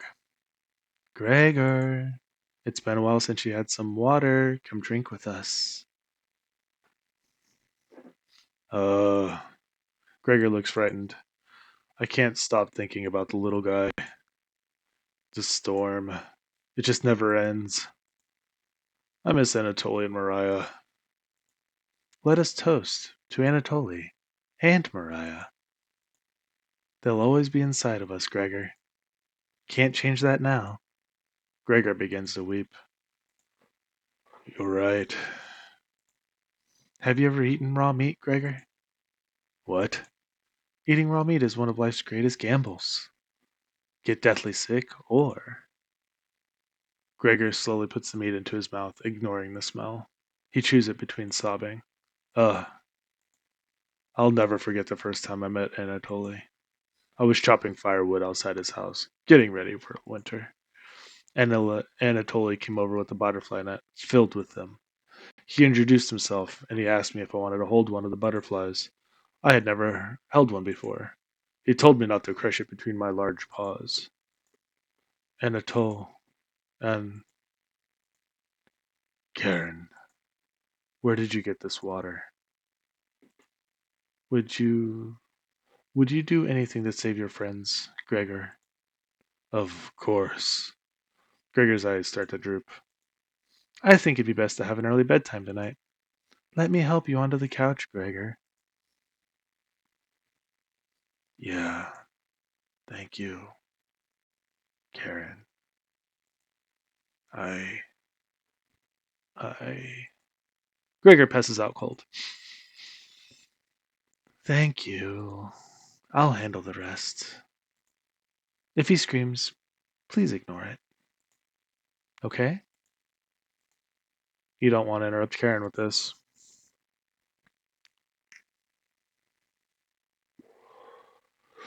You leave her alone, going into the bedroom, crawling into the bed Anatoly slept in. You fall asleep almost instantly.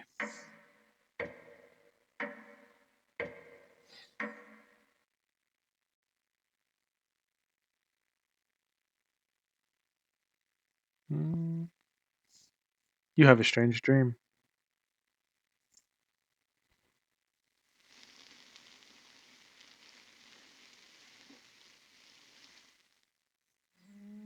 Wake up, sleepyhead.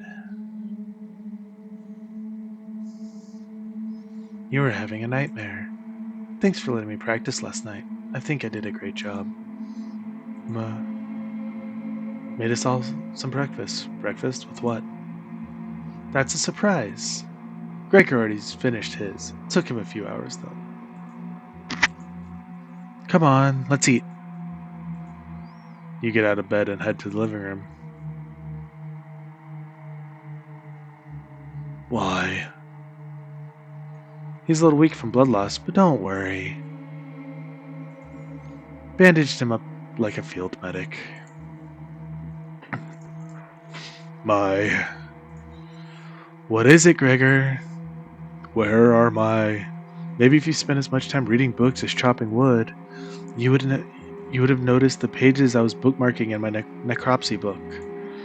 What are you talking about? Do I have to spell it out for you? You're useless. You can't swim. How could you help us if you'd immediately drowned? What? I put some of your limbs away for safekeeping. That leg was pretty tasty earlier, huh? Gregor goes pale. How's that for a big breakfast? Ha ha ha ha. Gregor looks at you. Don't even think about crawling away. If you leave this couch, I'll end you. Heh. We'll eat your fresh arm when everything else is gone. Let me start cooking some more of your leg. I'll leave you two alone to chat. This has gone too far. Hey, all I want was to keep everyone alive and together. But I failed.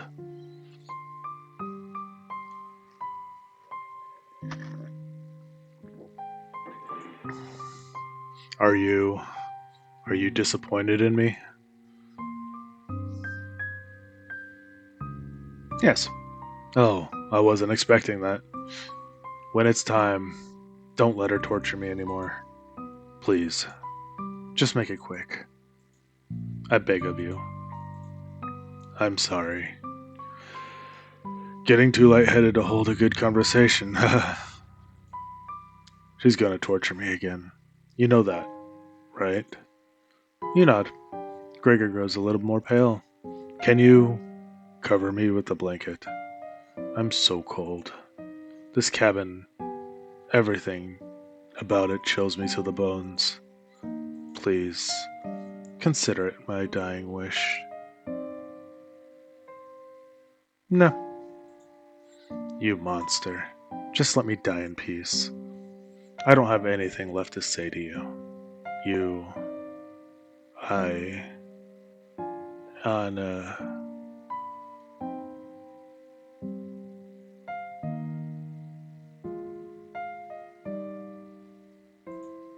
You watch the last of Gregor's air escape his lungs. So either option, he dies then. Okay. What the hell do you think you're doing? You told Karin that Gregor gave up. We could have kept him alive for another week. What's wrong with you? No matter. Plenty of food left now. Karin leaves you alone. You head to the kitchen to try to find other remains.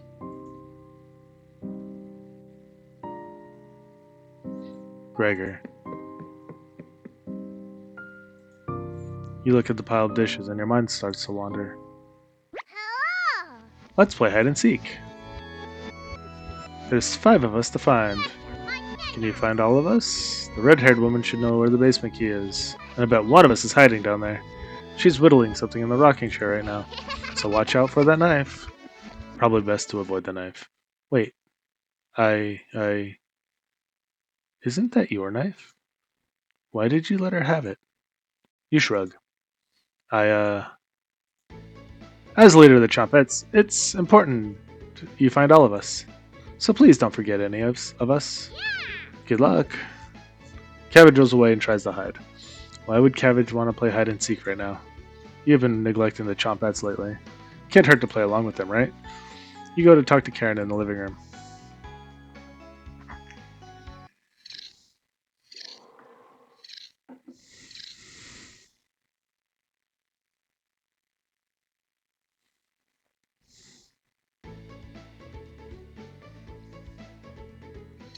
Looks like Karin's just slicing away at a block of wood. Gregor's remains have been stored for safekeeping.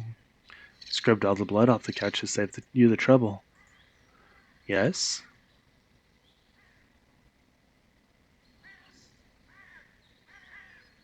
Hmm.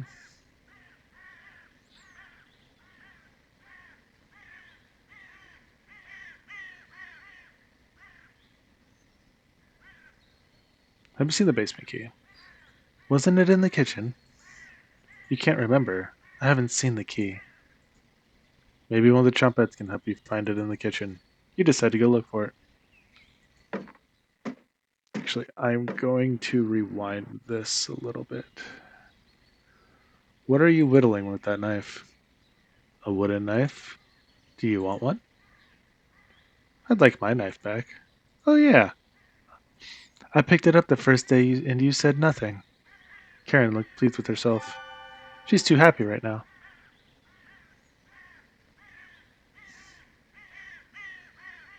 Keep the knife.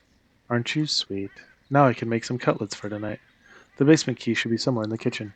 Or at least I think that's where you put it last. You thank Karin and head to the kitchen.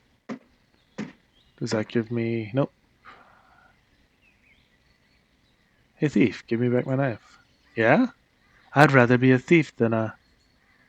monster. Karin will definitely remember that. Can you grab the tools from the basement? This knife just won't cut it anymore. Ha ha ha ha.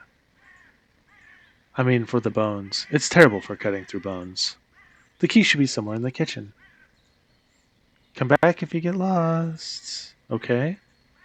You say goodbye and head for the kitchen.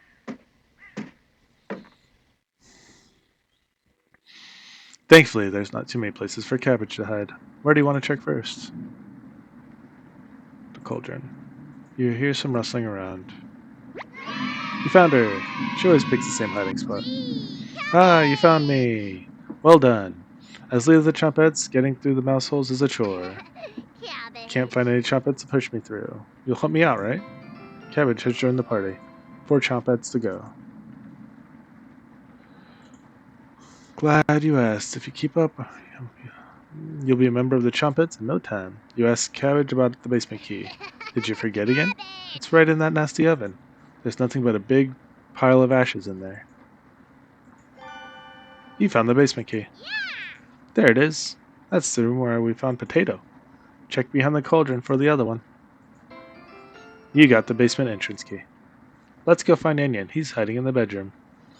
She's making hide and seek far too easy. Chompettes! Find Onion. Cabbage rolls down the hallway. Can't hurt to find Onion, right? Explore the bedroom. Found him! Don't be a crybaby, it's just me. Onion. Today? I'm feeling sweet as sugarcane. Good boy. Honest. Wow, did you eat something gross? Your breath stinks. Drenched head to toe in sweat, too. Could smell you coming a mile away. Gross. Did the red-haired woman scare you or something? You tell Onion everything that happened. Whoa. She sounds like I missed some messed up stuff. You get a pass. Sorry to hear about Mariah, Anatolia, and Gregor. But yikes, 3 people dead in less than a month? Not as bad as 5 people in one night, though, right? I would probably lose my lunch if I had to see that again. Anyways, don't worry, I got your back. Hello. Glad to have you join us, Onion. Boy, boy. No problem, Cabbage. I think I heard I heard Bread making noise in the living room. Boy, boy. You know how loud he can get. Cabbage. Bread, the one and only. Chompettes, Hello. let's move out. Your party is quickly expanding. 3 Chompettes left. You're getting a terrible headache. Your face is feeling numb. Your legs aren't moving. Oh well. You do some time breathing exercises for a few minutes. That seemed to help. Like box breathing? For those that don't know, box breathing is where you inhale for 4 seconds, hold for 4 seconds, exhale for 4 seconds, and hold for 4 seconds. And you repeat until your nervous system re-regulates. Time to get that bread. You proudly strut off to the living room, happy to be alive. Where is he? You hear Bread come out of the mouse hole. He's taking his sweet time. Found me. Everyone's secret favorite chompette, Bread. Don't you loaf me? My cousin Cornbread taught me that one. He has hundreds. No, thousands of terrible puns. He's my role model. So what do you need?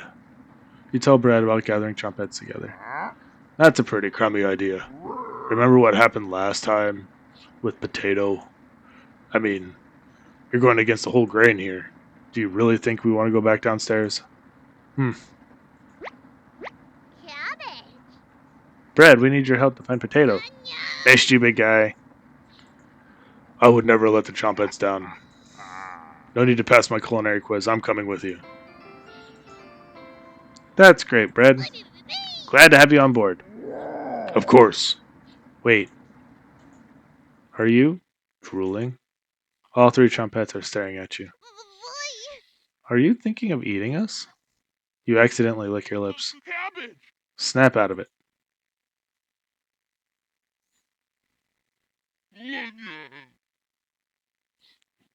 You already ate. We're no good for that.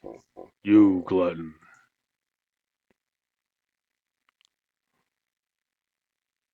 Did they pass out? Holy cow, get them up. So heavy.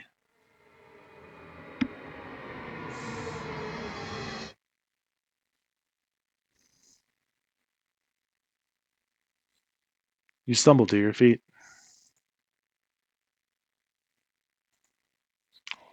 Let's go find Raspberry and never speak of this again. I think I heard her over by the basement door. Perfect. Chompettes. Mosey up. You have 3 chompettes in your party. 2 more to go. Your head feels like it's going to crack open. Your hands have gone completely numb. This one is lasting longer than the others. You focus on wiggling your toes for a minute. You didn't pass out cold on the floor. 2 more to go. You check the basement door.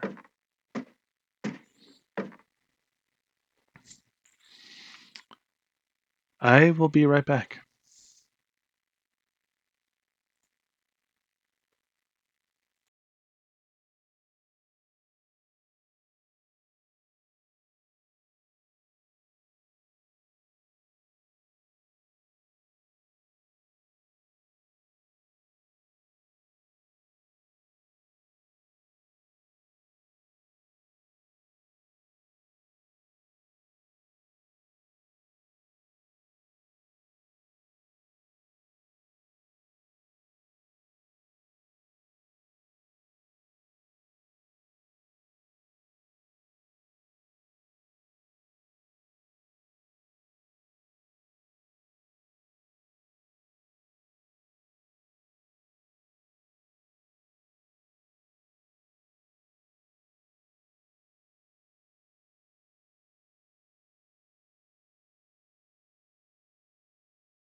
Hello!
I was muted this whole time.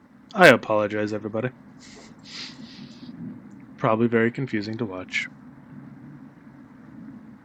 Glad there's probably no viewers.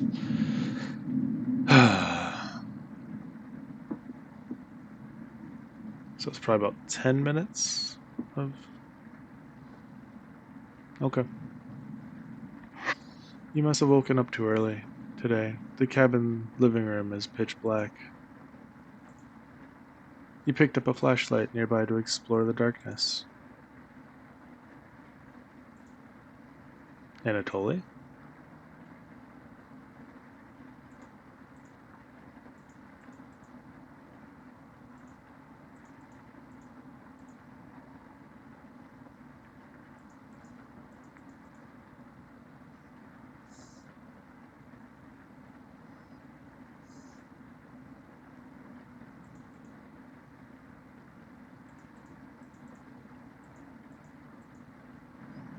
I've seen that one. It's on the...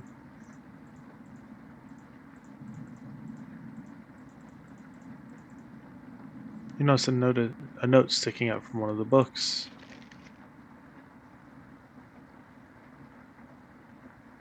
I know you've been ignoring my letters, so I'm begging you, please bring back my daughter safely, or I will need to get others involved. I've left payments outside the door and will pay any price. Please let her go. We don't have to involve anyone else. You take the mother's note with you. Nope, nope, nope. Anatoly, get this one. The first note you ever received. Thinking about the messenger puts a smile on your face.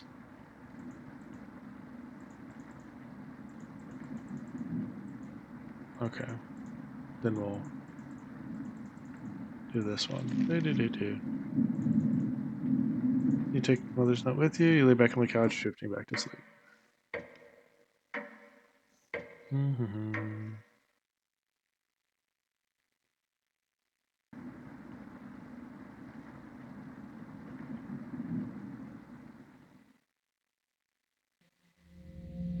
You sleptwalk again.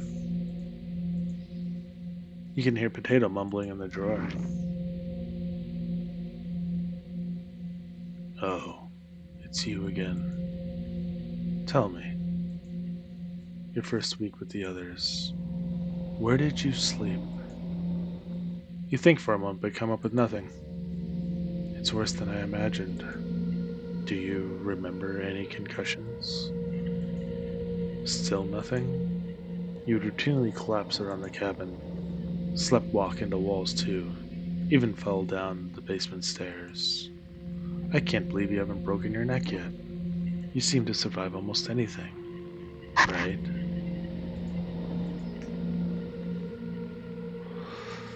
Must be that addiction to meat.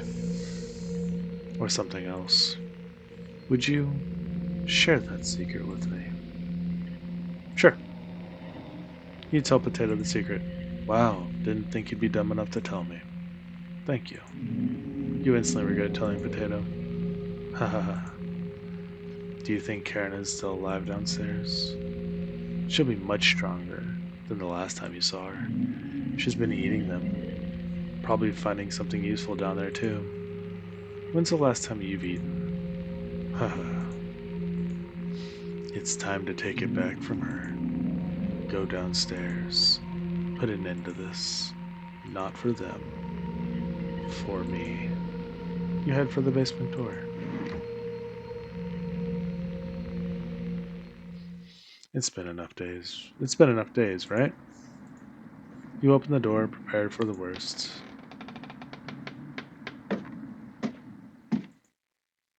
It's just a staircase. Nothing to be scared of. You begin your descent.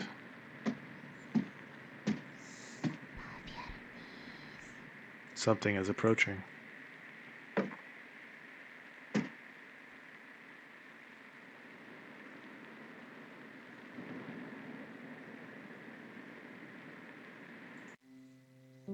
Can you hear me? I've been down here the entire time. It's so good to see you again. There's plenty of bread down here. Why aren't you saying anything? Anatoly's down here. Come have some bread with us. They always try things like this. You're not falling for this one. Why aren't you listening to me? There's bread down here, too. Loaves of it. Fine. Down here. Beware of Karin. She is ill beyond repair, and she will rip the flesh from your bones. We'll speak again. You feel Mariah leaving the staircase. You continue your descent.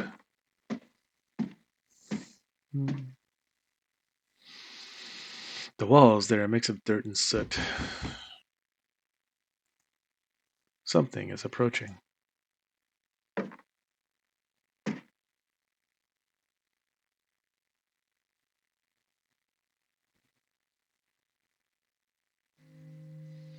I'm glad I found you. The rain outside has stopped. Did you hear that knocking behind you? Another trap. Everyone else is upstairs. Mariah was worried sick about you. You told Gregor about speaking with Mariah. Guess I can't lie to you, huh? If you won't come upstairs with me, please turn the light on when you reach the room. I want to see the look on your face when that light bulb turns on. You nod. Heh. Thank you. Thanks for letting me lick the bowls clean. We'll meet again soon. Beware of Karin. You feel Gregor leaving the staircase. You descend deeper into the abyss.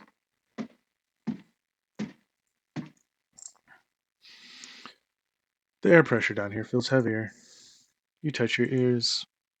Blood is leaking out. Something is approaching.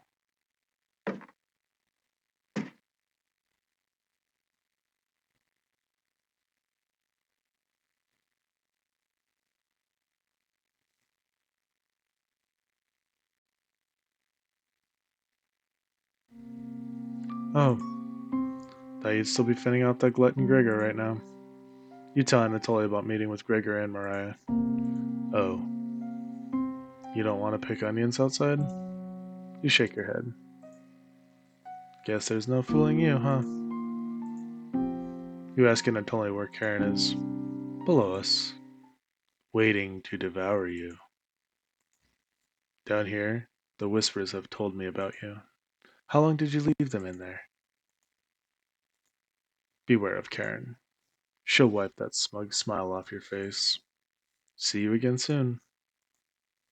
You feel Anatoly leaving the staircase. You grit your teeth and keep moving. Your feet finally hit solid ground in the basement. Something doesn't feel right. Behind you. You feel around the wall blindly and locate the light switch. Hello! You've come so far, proud of you. Cabbage! As leader of the Cabbage! Chompette, I wanted to let you know we have your back. Cabbage! No matter what happens down here, just call out and we'll be there. Boy, boy! Honest. Boy! Wouldn't let you die down here. When you least expect it, we'll roll with you. You can't sneak up on me,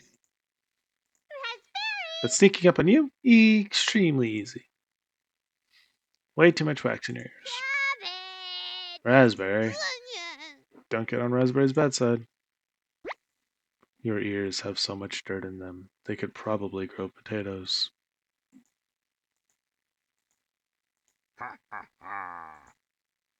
We'll have to work on those jokes, Potato. Sure. Aren't you hiding in the basement room? I wouldn't miss a killing for the world. Just remember, down here, you can call on us. We'll help you out in a bind. And if you get lost down here, please don't go into that room. It's the only place we won't go. That's correct, Potato. Thank you for coming along with us. Boy, boy! It's not a change of heart, because you really never had one. I don't think you should come with us. The only joke here is you, Potato. That's enough. Chompettes, let's help out. Chompettes get in position behind you, ready for what's next. You feel around the wall blindly and locate the light switch. Took you long enough. Let's end this. A tear rolls down Karen's cheek. Should have never left you crying.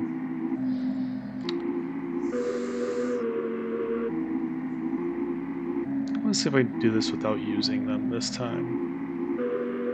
Let's see here. You attack Karen with a lunge. You barely land a soft punch. Karen spins towards you.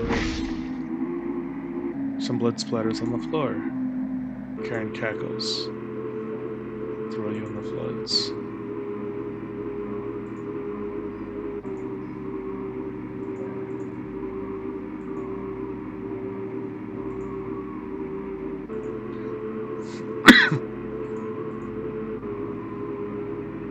Karen smiles at you. You're just gonna taste better than Gregor.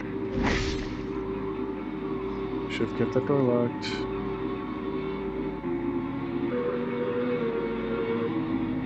Dodge.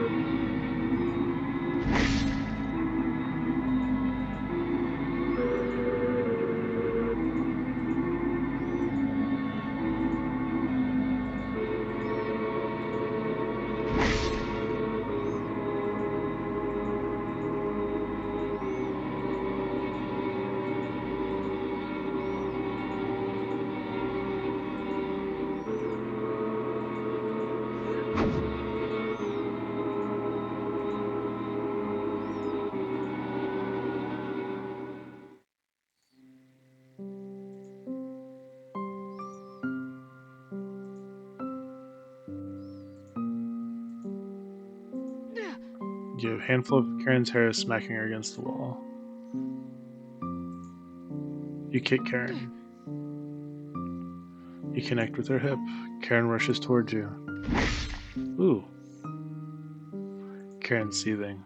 Karen's about to take her life. You stumble into one of the walls awkwardly. Killing you will be so easy. Oops.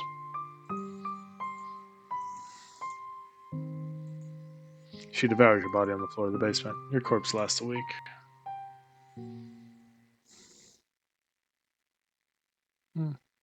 Try again.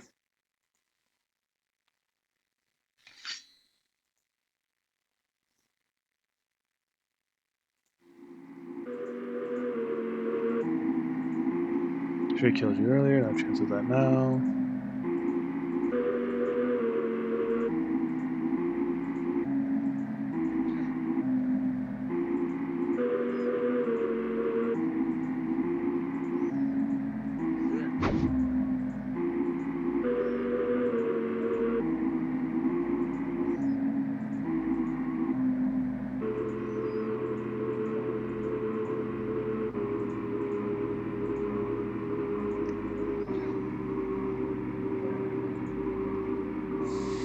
Karen smiles at you. You're going to taste better than Gregor. Should have kept the door locked. Dodge. Karen slashes at you, swipes at you but missed. Stand still. She's looking at you dead in the eyes. Karen's looking winded. You swipe at Karen's jugular. She's too fast. You get a handful of Karen's hair, smashing her into the wall. Karen's about to take her life. You punch Karen in the gut. You knock the wind out of her. Karen lunges forward. You taste copper? You try to claw out Karen's eyes. Missed. Karen's breathing heavier. Karen's bloodlust regains some stamina. We're out of food again. You crack Karen's jaw with a hard punch. I don't need to chew. Karen lunges forward. You taste copper. You stumble into one of the walls awkwardly. Killing you will be easy. Oops. Karin is breathing heavier. Karin's muscles recover. Where did this energy come from? You crack Karin's jaw with a hard punch. I don't need to chew. Karin lunges forward. You try to sweep Karin's legs. She easily jukes around it. You punch Karin in the gut.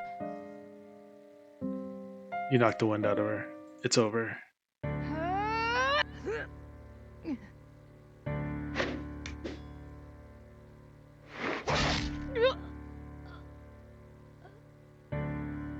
I did it without the chompettes. Let's see if that gives me a different ending.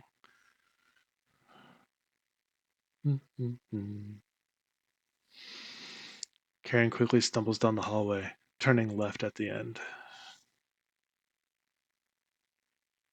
You're hobbling after her, but the basement is getting darker and darker. You can hear small echoes of Karin's footsteps in the distance.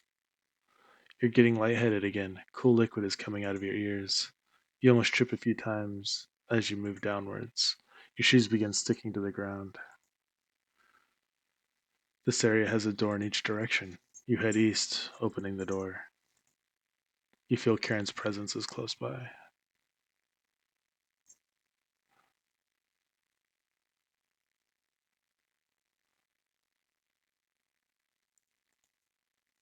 Welcome.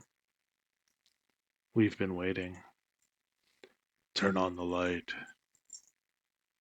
Where's Karin? She's ravenous, completely ravenous. Lost in the abyss. She will never escape. Fleeing west did nothing. We traded one tragedy for another. Karin will stop your ambitions. Wretch. Abomination. Horror. Turn on the light and savor your inhumanity. Turn on the light. Turn on the light. Turn on the light. Reap what you have sown. Mariah, Anatoly, Gregor, Karin, I won't forget you.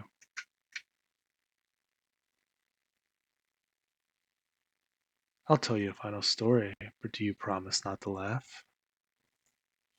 I almost died when I was 6. It was probably the coldest winter on record. My parents and I were snowed in. At first they had enough wood, but that ran out. My father hesitated at first, but eventually he had made his decision. Before their wedding day, he chopped down one of the biggest trees in the forest. He spent months whittling it down, cutting the pieces carefully, measuring the armrests so they'd fit perfectly, sanding it down so not even a splinter could come out. He named it Mother's Chair, and every Saturday he washed her feet while she sat in it, whistling a tune his grandmother taught him, looking deep into her eyes as he rubbed her ankles. Took him weeks of working on it in secret. He was hyperventilating while he tore it apart. Each heavy breath was a foggy cloud. His tears were freezing to his cheeks. The fire only lasted 2 days. And later, the frostbite turned his fingertips completely black. He cried almost as hard over his fingers as he did the chair. After a while, when the food was running out, he began to search every inch of our cabin, but he finally found what he was looking for. A little mouse. Holding it wiggling in his hands must have been painful. He winced as he gave it to us. One piece for me, and one for my mother. How's that for a big breakfast? His corpse was the first I ever saw that was frozen solid.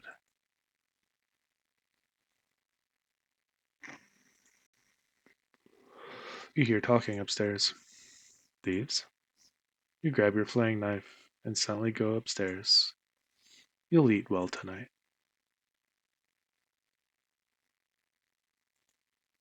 before looked completely shocked at the sight of you. We...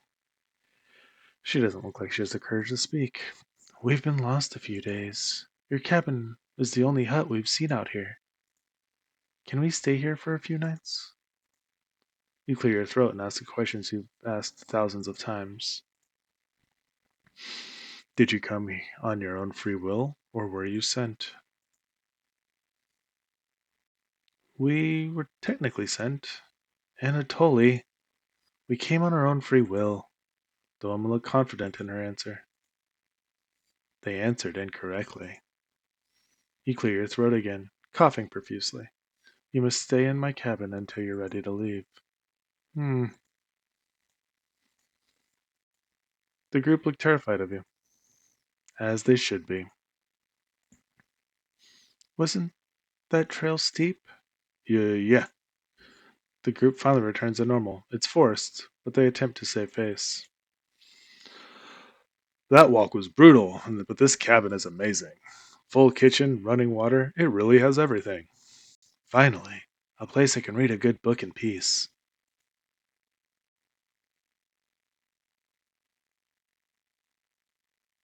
Years earlier.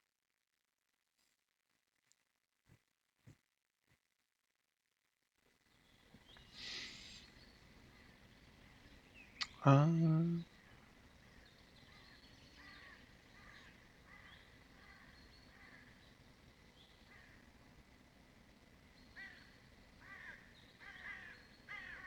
I'm gonna go get some water before I have to read this next segment.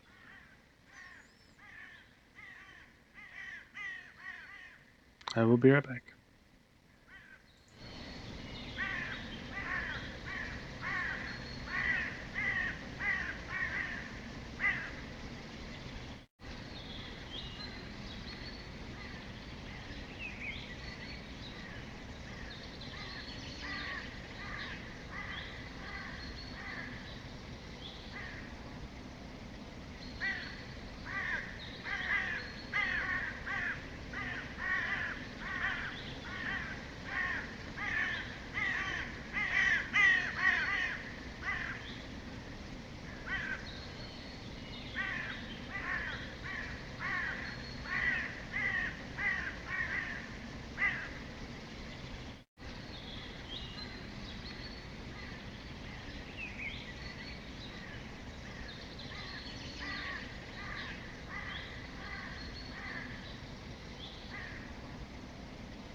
And I'm back, and I'm not muted. Good to know. Reina, check it out. A cabin all the way out here? What about that psychopath? We lost him a few kilometers ago. Don't worry. Doesn't look like anyone's home. Hello? Come on, Reina. Sun is setting. Let's take shelter here just for the night. You sure that's a good idea, Selena? Of course. Front door has a few different ways to lock it. Should keep him at bay if he shows up. Hope there's some snacks in there. Bolek, I guess we don't have a good choice.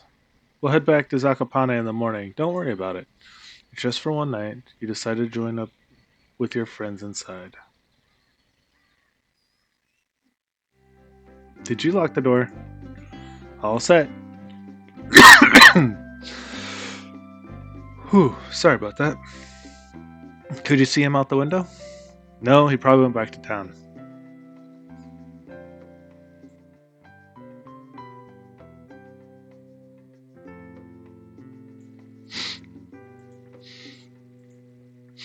Is anyone here?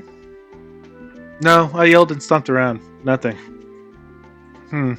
This cabin is abandoned. Let's stay here tonight. What? Relax, it's going to be freezing outside tonight. So it's either him or us. Let's avoid making a fire. Don't want him to see us in the distance. No fire. There's blankets in the bedroom. We'll be fine, Oleg. The cabin chills me to the bones. We'll need him. Whenever Bolek gets nervous, he tells a joke that might break the tension. Got one of Raziel's classics for you. What do you call a snowman's kids? Children! Bah! Let's split up and search the cabin. See if you can find any food for us to eat tonight. I'll take the bedroom. Leave the living room to me. Reina, I'll search the kitchen. No need to help me. You sure? Of course, I know exactly where to look. I got the Zakopane Junior Baker Award, remember? Selena. Alright, everyone. Let's move out. Tutorial. Help the team by searching the cabin for supplies. Your bond with Selena, Oleg, and Bolek is unbreakable. Focus on exploring the cabin. You only get one choice, so choose wisely. Who do you want to help out first?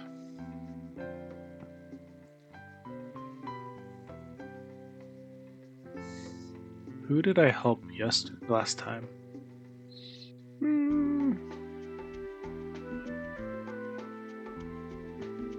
I think I went Selena in the kitchen, so this round I'll do Bolek in the living room. Hopefully Bolek will tell you another joke. Hey Reina, pretty weird stuff in here. A weird walking stick, a jar of liquid on the bookshelf, nothing edible. What about that yarn? You think I'm eating sewing supplies? Hell no, Bolek. Exactly. What about some shoes? How would you cook shoes? Boil them. Duh. Do I look like a shoe-eating guy? Mom says I'm a growing boy. Growing only in one direction. Haha. Bolek, what area do you want to search first?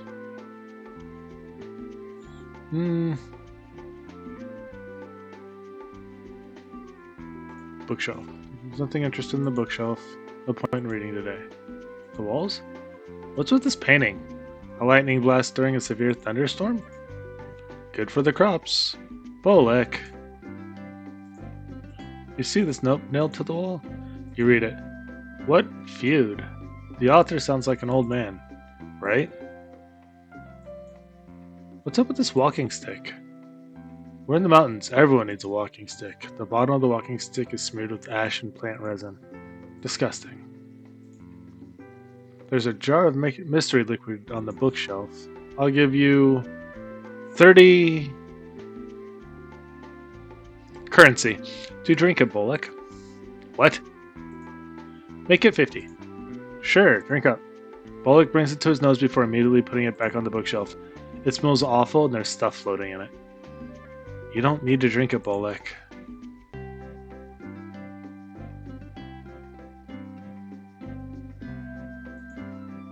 Unless you want to make 60. Hell no.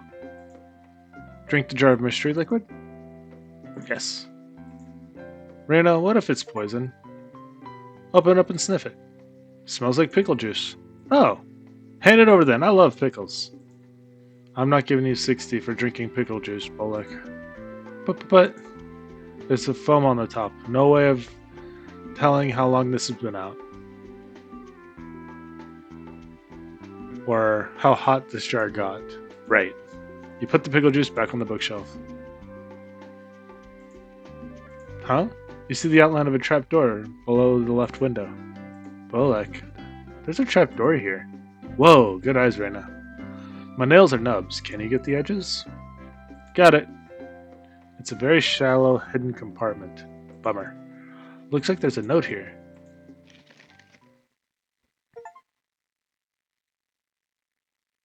Hi. Stop pretending like you aren't home. I was good and I did a good job. Please tell me what I'm doing wrong. Teach me the secret. You take the bad job letter with you. Bolek, take a look at this. Did a toddler write this? I don't think so. Nothing else on the walls. You look at the bookshelf. Books on the top shelf. There's a variety of wilderness books here. Anything good, Reina? Cooking out the land, foraging guides, getting in taxidermy. Stuff that might be useful if we get stuck here for a while. How long is a while? With Oleg? Few hours tops. Bahahaha. You check the books in the middle shelf. There's a variety of crafting books up here. Anything good, Reina? Carpentry for subterranean structural support, metalworking for cages, tailoring, bandages for amputations, stuff that might be useful for nothing good, Bullock. Bullock reads a few titles. Uh, who owns these? Whomever owns these whomever owns these is creepy as hell. Thankfully, they aren't here anymore. You check the books on the bottom shelves. Real boring books down here. Yikes. Anything good down there, Reina? Bullock, if you need books to put you to sleep, this is a gold mine. Whoa. Like tips on breathing exercises, counting sheep? No, Bullock. Got a classic Raziel for you. What did the mommy cow say to the baby cow? I give up. It's past your bedtime. That one wasn't bad, Bullock. Ha ha ha ha. There isn't time to waste reading books. It's time to check on Selena Oleg. Nothing else in the walls. Stop searching the living room. I think we've looked over everywhere, Bullock. Let's see what Selena and Oleg have found. Sounds good. You reconvene with the other two.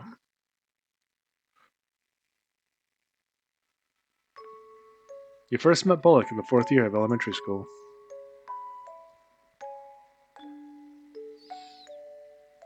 Hello!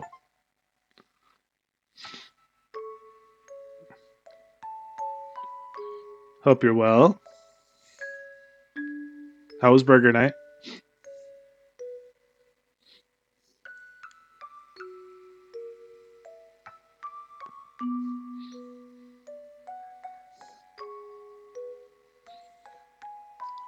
Mind if I sit here for lunch today? I'm kind of like in the epilogue of this round of the game, so my voice acting is a little tired at this point.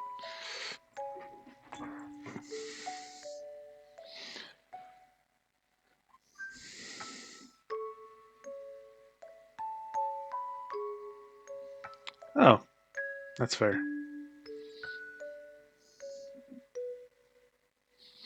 You mind if I sit here for the lunch today?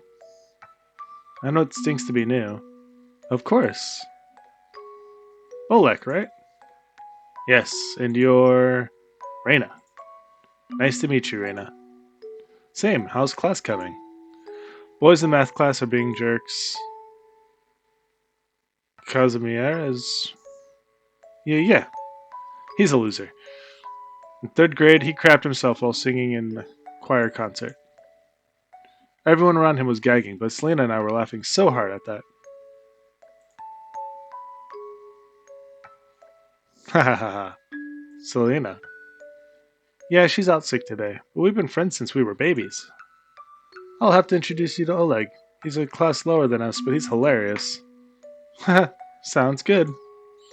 Got a joke for you. Oleg always liked telling jokes that Raziel taught him. You laugh politely, quickly becoming friends.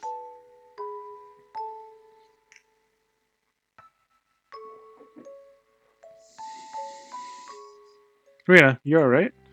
Yeah, why is the chessboard turned sideways? Huh, maybe someone was playing by themselves. This cabin is pretty big for just one person. Maybe there was more at one point. Maybe. Rena, aren't you dying of heat in that coat? Not now, this living room is cold as hell. Haha. There's a big blue blanket on the couch. Maybe Selena would like that one. Nah, I'm good, Reina. Give it to Oleg. You can't. You can have it, Selena. Nah. I tried to be diplomatic. There's 2 beds here with blankets and sheets. Awesome. Do you want to take one? Excuse me. Do you want to take one of them, Reina? Nah. I'll let Oleg and Selena have it. Where are you sleeping then? I'll take the floor. The floor? Yeah, plenty of practice from home. Practice? Yeah, beds were for our grandparents at home. But one of my grandpas, the jerk, faked being sick and just to fall asleep in all the time. One day my mom brought back some chocolate. He leapt to his feet and started doing a dance. That's messed up, Reina. Don't sweat it, Reina. I can sleep anywhere, so I'll just sleep in the rocking chair. Only if you want, Bolek. Of course. Bolek, you and him leave the living room to meet up with the others.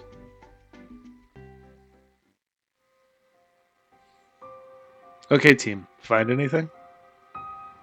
Just some old toys in a drawer. Really old toys. Bolek? I found this toy boat under the couch. Let me see that. Grandma made this boat for him. Raziel was here. Raziel? The one and only. Could he still be alive here? Seeing him again would bring Grandma back from the brink. We have to find him. Agreed. Crew, we need to search his cabin top to bottom. Let's find Raziel and bring him back to Zakopane. You got it, Selena. Bolek, Oleg, come with me. Let's look around outside. Reina, look around the cabin and try to find any clues to where Raziel is. That psychopath could still be outside in the woods. If you hear any of us yell or scream, find us, okay? Of course, Selena. Thanks, we'll be listening for you as well. I'll be fine. Crew, let's move out. Selena, Bolek, and Oleg leave you to search the cabin.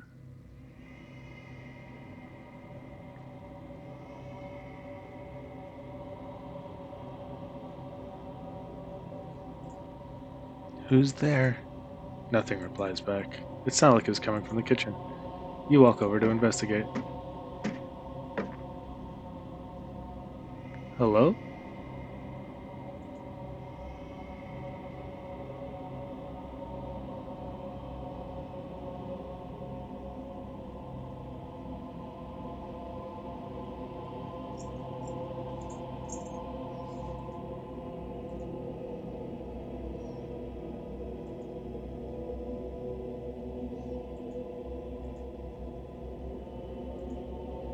I'm sorry, I don't understand what you're saying.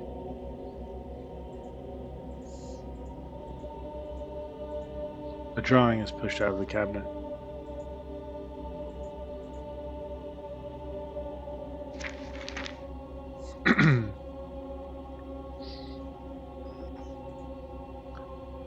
Looks like someone used a piece of coal to draw this.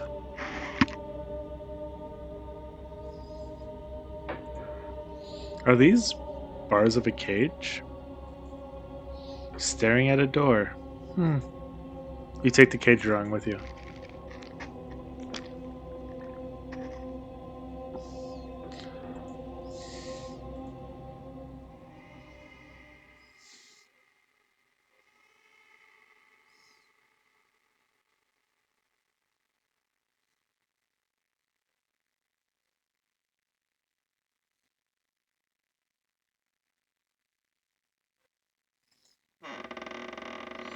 Selena? Oleg? Oleg? No reply.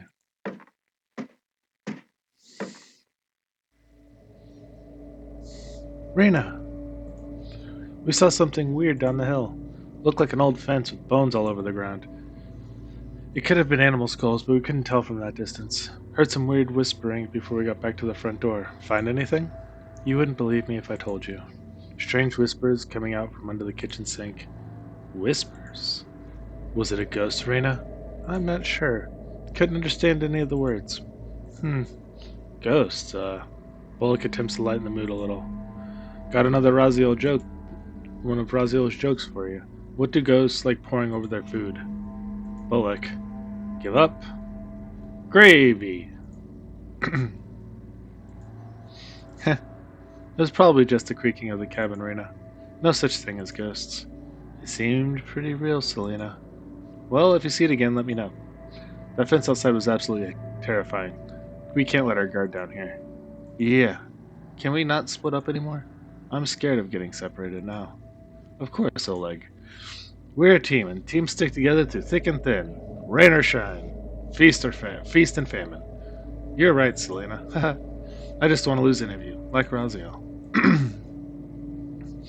That won't happen when we're together, Oleg.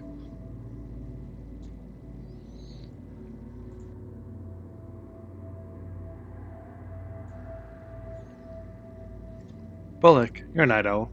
Can you stay guard while we sleep? Of course. Thanks, Bullock. Oleg and I will take the bedroom. You okay with the living room? Yeah. Thank you. Bullock, wake us up if you hear or see or hear anything. You got it. Oleg and Selena head to the bedroom, open the door fully behind them. You lay down on the couch quickly and fall asleep.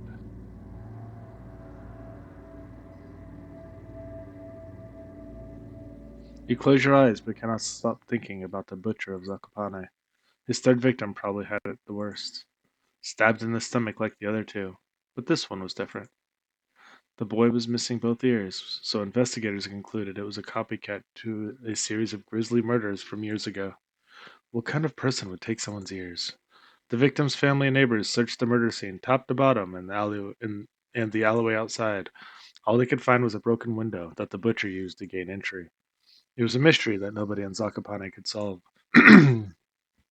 So Selena, Oleg, Bullock, and you teamed up to find the killer. Selena was naturally the leader, plotting out vantage points on dusty maps her grandfather had. Bullock brought snacks and what he called emergency rations, which is usually crusty bread from his pocket. Oleg was able to get investigation tips from his grandmother, a former detective, but the only after telling her it was to find Raziel. Your investigations lasted more than a year, often getting to crime scenes quicker than the town investigators. You have a strange dream. You found the body early. So early the blood is still leaving the body. The greasy haired man makes eye contact with you, wiping the knife on his vest. You look away for you look for a way to escape, but you're trapped in the alleyway. He slowly walks towards you, forcing a laugh that comes out in unnatural staggered segments. As he gets closer, you notice his pupils are absolutely enormous. As he brings the knife up, his face peels apart by the lips, screeching in pained agony. You wake in a cold sweat.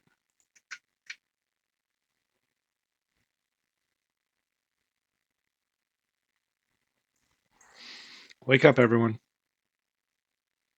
Bullock, it's like 3 a.m. I heard something outside. Was that one of those crows? They never shut up.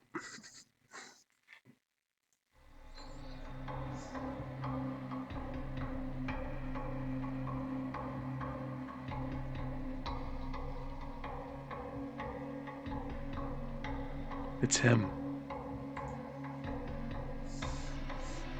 Huh? Selena. It's him. What's the plan? Selena makes the group's secret hand signal, only whispering is allowed now. Oleg, Oleg, Oleg. Eyes on the door and windows. If he makes it inside, run out the front door or downstairs. Downstairs? What if there's less room down there? Then we need to manipulate the lights down there. Find the light bulb pulley, and when he gets close, turn off the lights.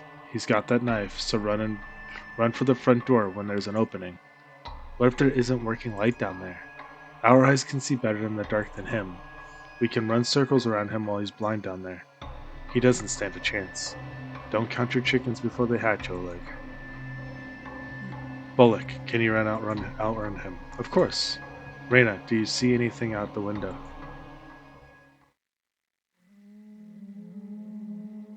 The rain hasn't started yet, but you can see storm clouds in the distance.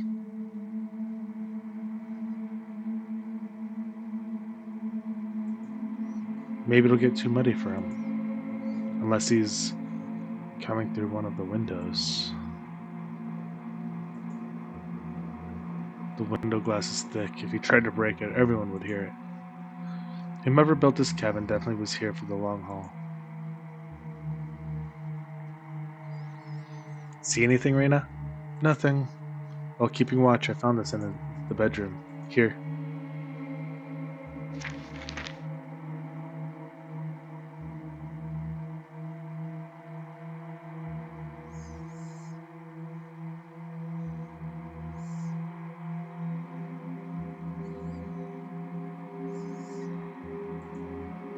What the hell is this? Did Raziel make this? It had to have been him. When we found the body stuffed in the barrel, that creep saw us and ran. Who would do something like that? A monster. That's right, Reina. That was the last time we saw him. What's that noise? Get to the staircase now. As you run to the staircase, you see him standing by the front door. He wipes his eyes with his sleeves, completely drenched from head to foot. He attempts to smile, but looks completely out of character. You slow down your breathing and make it to the staircase safely.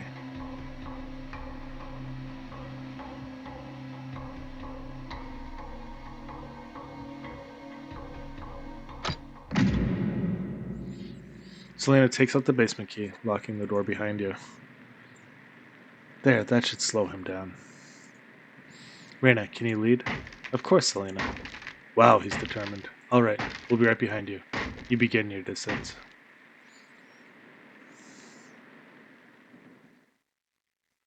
Let's play Ghost in the Graveyard tonight. It's too dark out. What if one of the adults catches us? We're faster than them. Reina, you game to be the ghost first? Why me? Because your eyes can see in the dark the best. The perfect ghost. Selena. Sure, I'll go hide first. Hey, Oleg. Yeah? You were slower than Bolek with a stomach full of herring last time. Pick up the pace this time. Ich. Trust me, won't happen again. Nobody trusts you, Oleg. Everybody laughs. You hide behind some equipment at the sawmill. It takes the group 2 hours to find you. By the time Selena yells, Ghost in the Graveyard, you've already tagged Bolek and Oleg. Ek. Ich.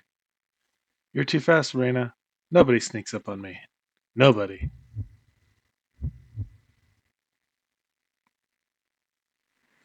Reina, what's going on? Nothing. Just remembering something. Bolek and Oleg went ahead. There's no time for this. We need to go. You snap out of it and begin your descent. He must be searching for the key. What an idiot. He must be furious to be causing that much damage. Oleg, you find the light switch down there? Yes. Get in position. We'll be right down.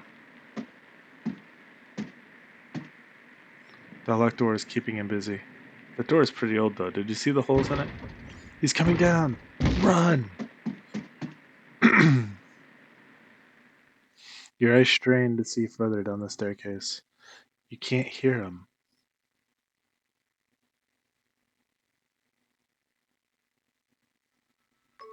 Reina?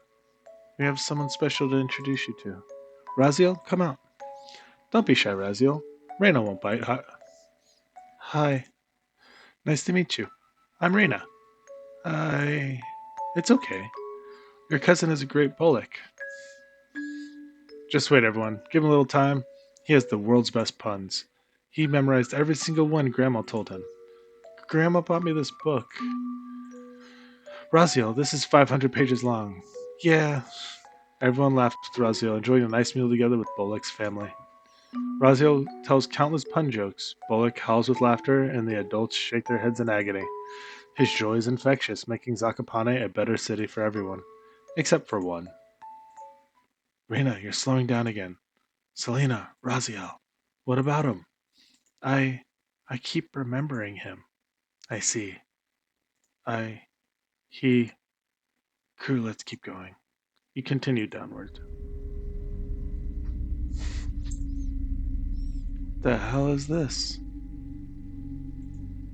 What? The light isn't working. No time to find a weapon in here. Keep going down. I can't see further down the staircase. Your shoes stick to the floor at the bottom. You can barely make out the light. You can barely make out the light to the door on the right. East? There's 3 other doors, north, south, and west.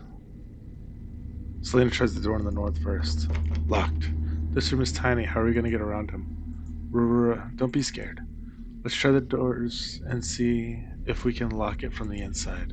Which way, Reina?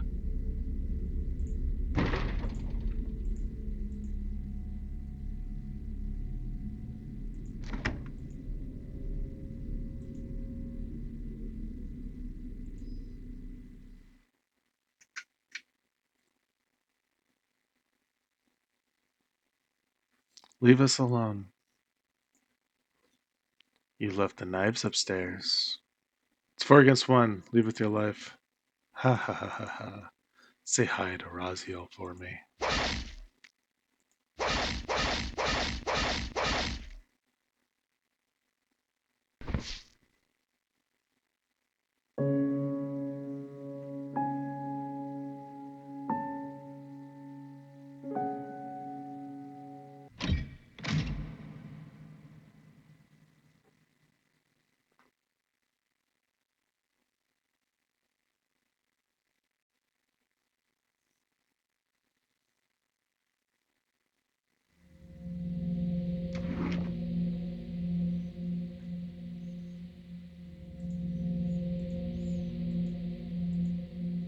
Why? You shut the drawer. Wee! Cabbage! Onion! They're being held back by their human emotions. They'll need a few more months at the very least. I'm in no rush. Let us leave. Now! You shut the drawer.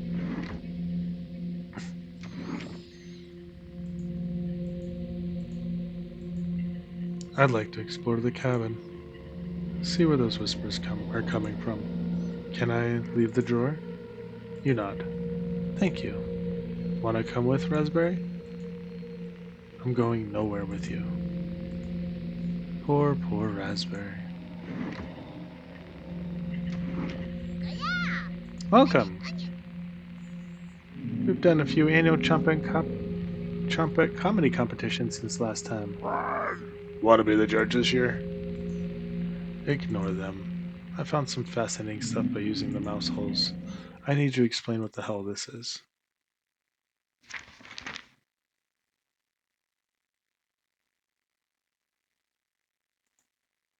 Were you fattening him up? Or were you scaring the hell out of him while you hesitated? You take the basement drawing with you. I will never forgive you for this. You shut the drawer. Wee! Cabbage! It's time. Chompette, sound off. Onion! Never fear, onions here. Like my cousin Cornbread says, I'll rise to the occasion. Raspberry! Oh, he's Mary Raspberry! Oh, yeah? Potato? Potato? You have nothing to give me now. Leave me alone. This is the only way to escape Potato. We need to leave at the same time. I'm not leaving the cabin. Potato, please! Potato, we want to see... No. Cabbage tries whispering, but you can clearly hear every word. They can release us. Just play along and maybe they'll pity us. Yeah? I'm not working with them. But right now, I pity them. Just an old, disgusting, foul smelling. That's enough. Potato's words cause a regression to stir inside of you. Keep these intruders around. They might be entertaining for now. You slide the drawer closed, giving them time to stew on their thoughts.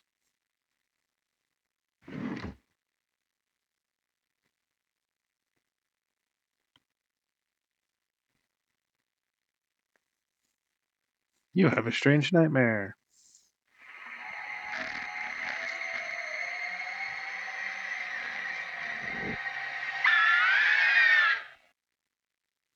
Wake up.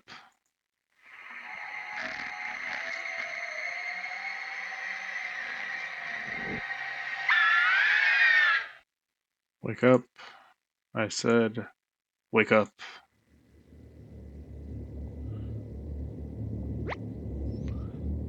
The others are causing you to become weak. We need to get you back to normal.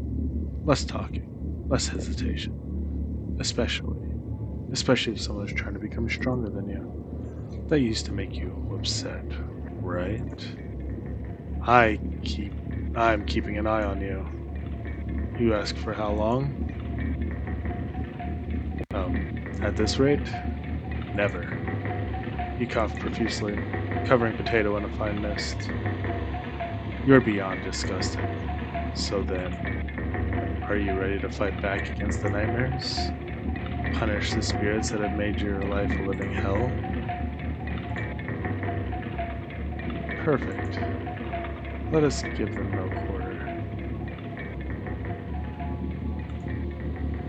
Close your eyes again, and let's begin to traverse the abyss. Actually, I want to see something.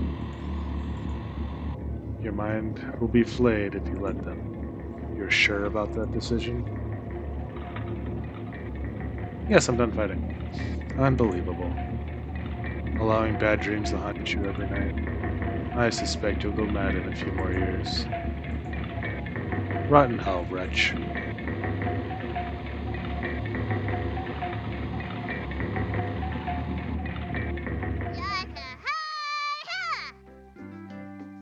Good morning. What are you doing here? Cabbage.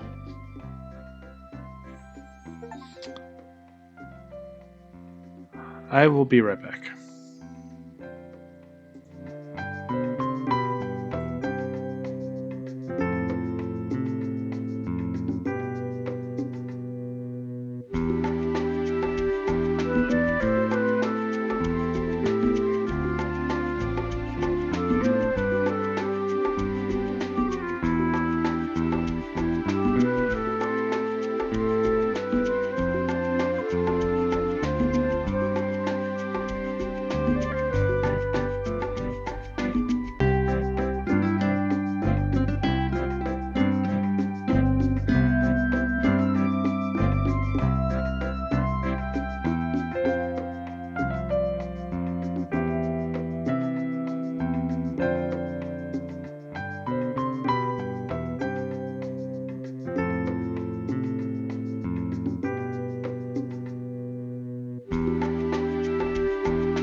And I'm back.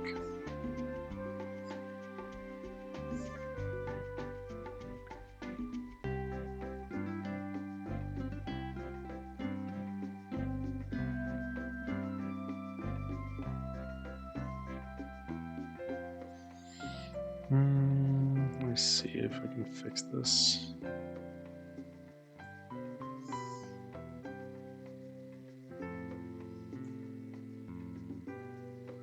One second.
Better.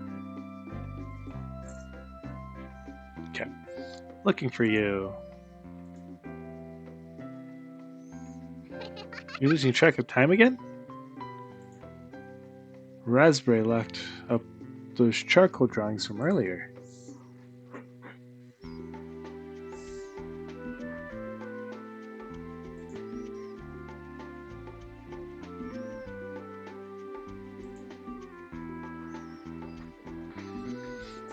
You shrug. Actually, let me make sure I'm not missing anything, because I feel like it's starting to lag.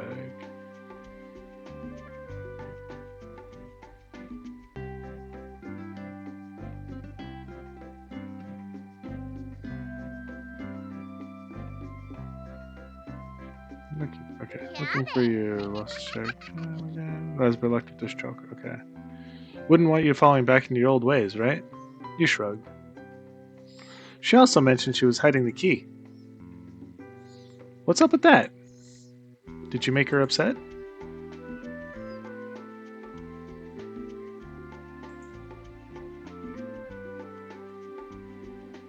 Where's Raziel? You clear your throat, coughing profusely. Where's Raziel? Why would you ask that? He's dead and gone. It would be so nice to join him. Finally escape the cabin and all the angry ones in the basement. Let's try embracing the nightmares. Maybe your mind will finally find peace if you do so. Let's talk later.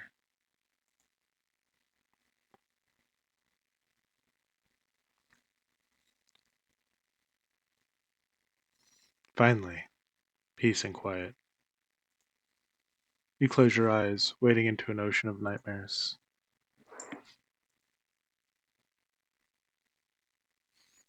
Welcome to Nightmare Mode. If you survive, you will gain some additional insight to the world of cooking companions, as well as unlocking New Game Plus and a Chompette only event. This mode is mostly a joke, so don't take it seriously. From the main menu, if you select New Game, you can immediately jump to this mode and other ones. If you make it to the end, you'll unlock the Chompette's cabin courses and a Chompette only event free of humans. For the true cooking companion experience, this mode should be played in pitch black rooms with headphones. This mode isn't for the faint of heart. The scares have been amplified here. Consider this your final warning. You will probably get startled.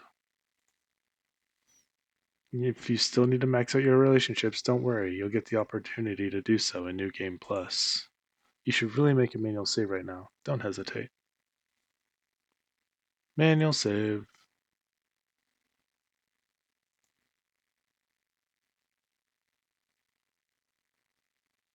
Back to game.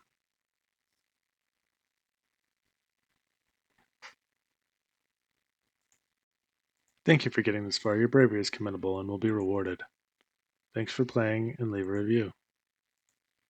Oh, almost forgot. Nightmare mode.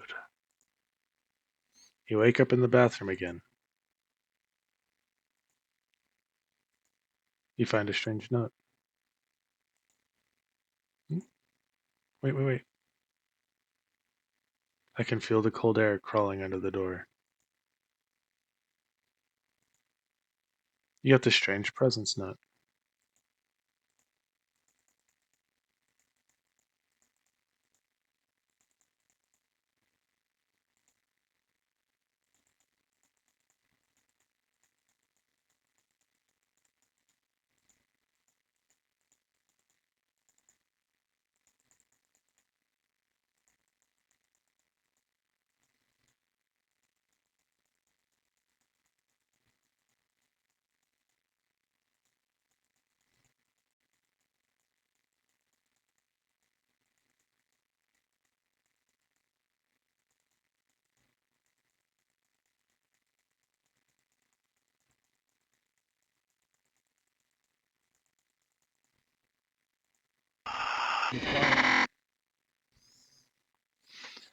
This is my room. Do you see how dark it is? Ooh, it's cold. But I can look at you. Look at me. Are you scared?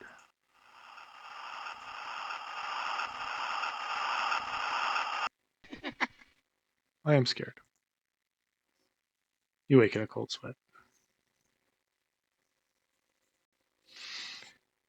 Your surroundings feel completely different.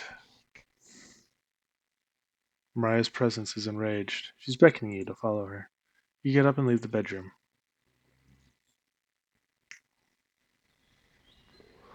It's a beautiful sunny day outside. What a fitting end to such a horrible nightmare.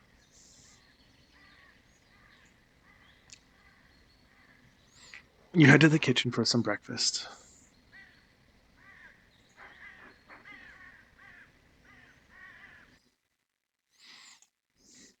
This will take ages to clean. You take a few bites of meat. You lost more of your humanity. You stare into the ash pile in the oven. Are they still upset? You head back to the bedroom to take a nap. Which one of them is causing this? Mariah? Anatoly? Gregor? Hmm. You crawl into bed and fall asleep. You have a strange dream.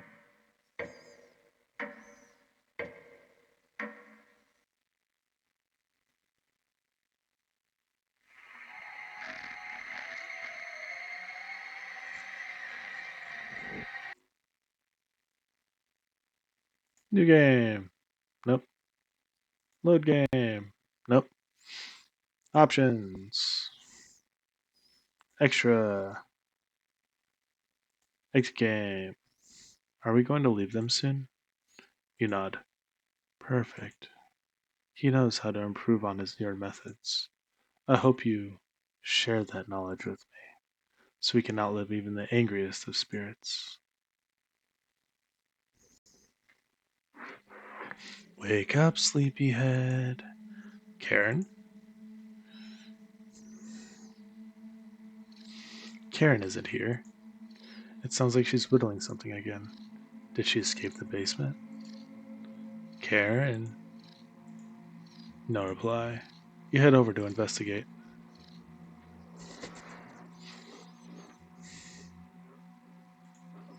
Another trick by one of them.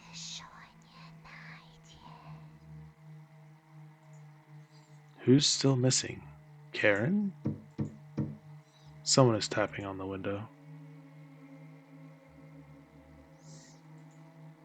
I can't get the taste out of my mouth. Are you done, Anatoly?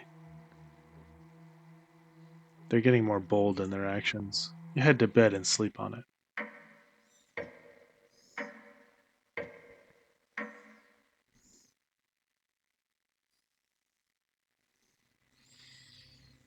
The four. Oop. Yeah, no, I backed up.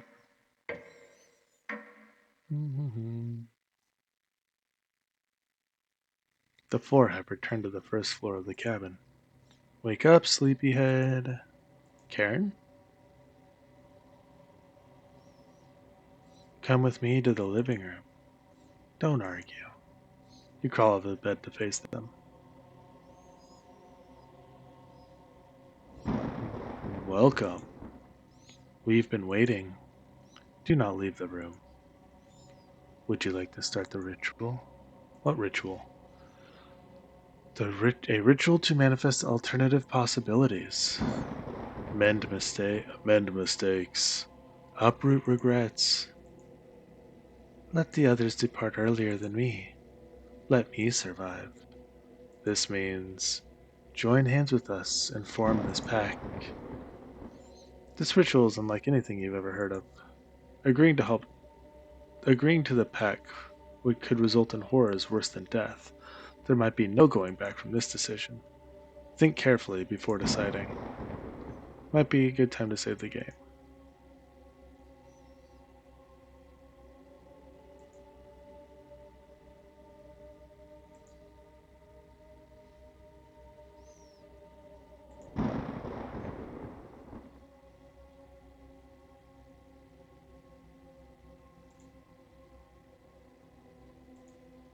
Have you made a decision?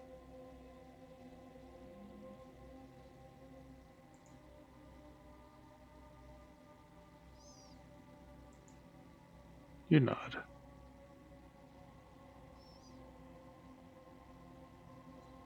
Save Mariah. Wonderful. Take my hand. Actually, I want to see something. Reject their offer. You wasted this opportunity. Rotten hell.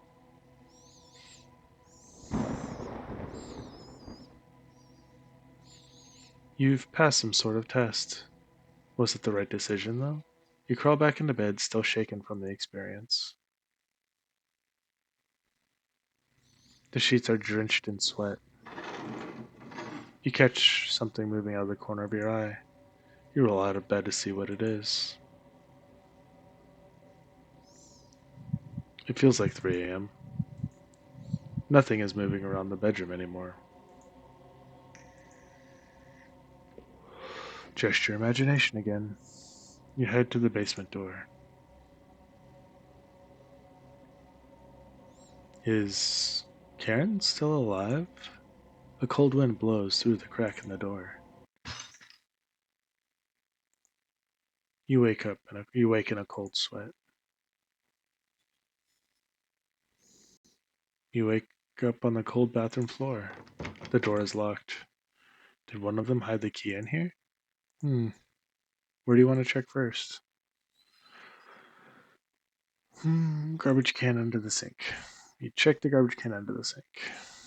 It's empty, like your soul. You look in the back of the garbage can. Just a gigantic spider back there. Disgusting. There's nothing of note underneath the sink.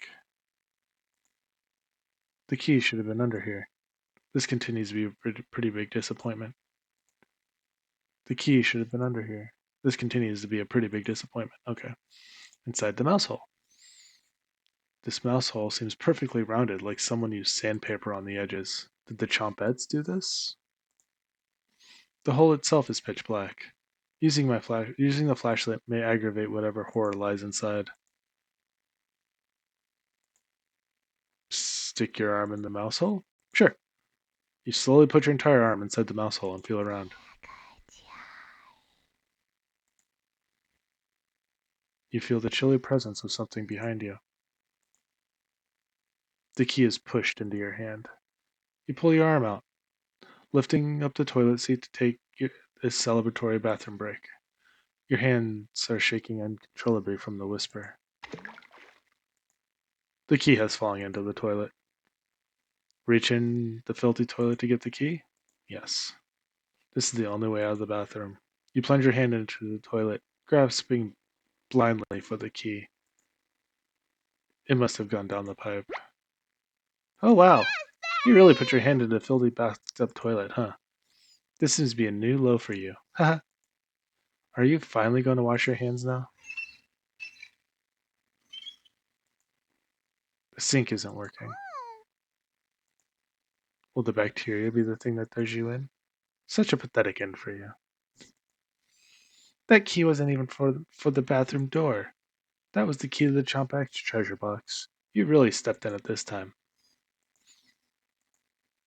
I wanted to let you starve to death in here, but Cabbage said I had to rescue you. Here you go. This is the last favor you'll get from me. Goodbye, wretch. You let out a deep breath and exit the bathroom. Oh, I'll have to go through that again next time. It's time to end this. You open the door and get ready for what's next.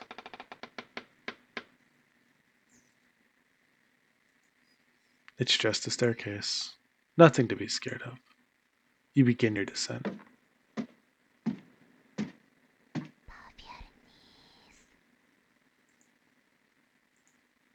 The spirits aren't active right now. You continue downward. The walls down here are a mix of dirt and soot. It's nothing. You keep moving downward.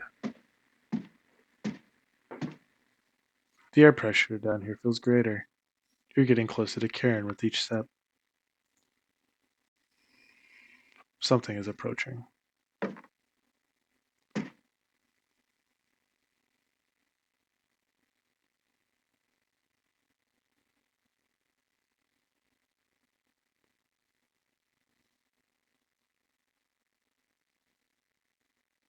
False alarm.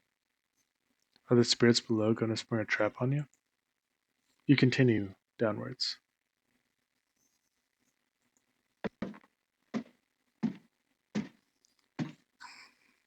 You hear something in the distance.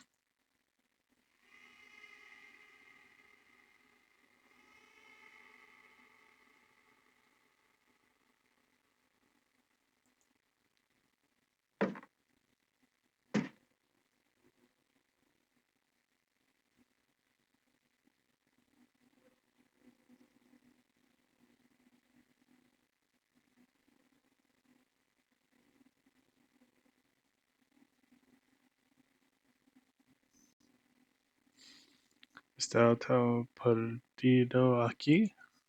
Estás con frío. You shake your head.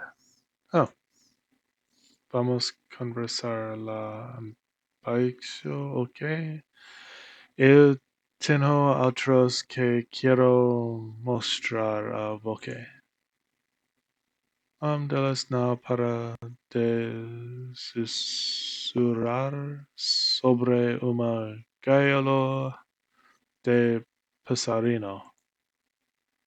Vejo que no final. There is no end, maybe?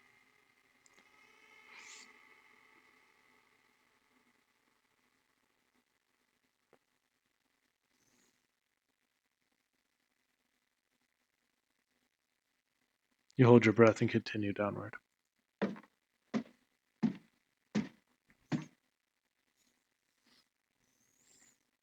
Something is approaching.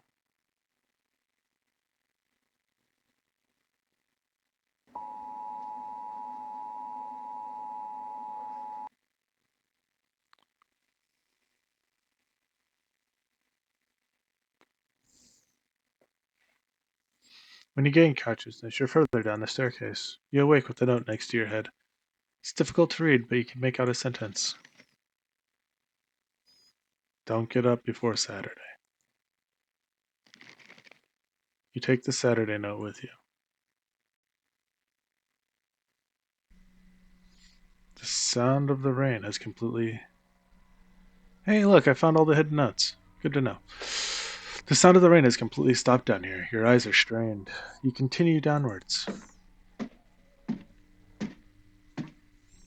Your feet finally hit solid ground in the basement. Something doesn't feel right. You navigate the basement blindly until you reach the room with 4 directions. You can barely make out the outlines of the 4 frames in each direction. Which way should you go? Locked.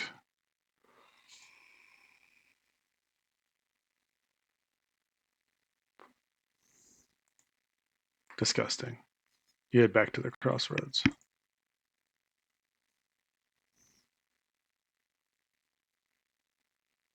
Which direction?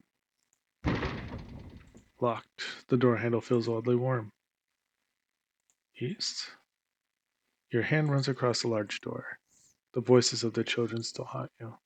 Cabbage, bread, onion, raspberry, chompettes. Come out. No answer. Maybe now isn't the time for this. You walk back to the basement steps, trying to remember why you wandered this far. Found you. Okay.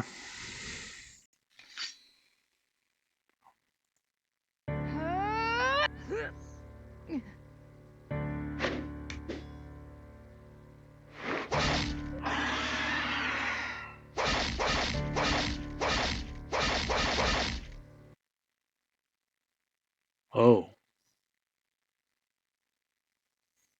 Karin escapes down the hallway, leaving a trail of blood behind her.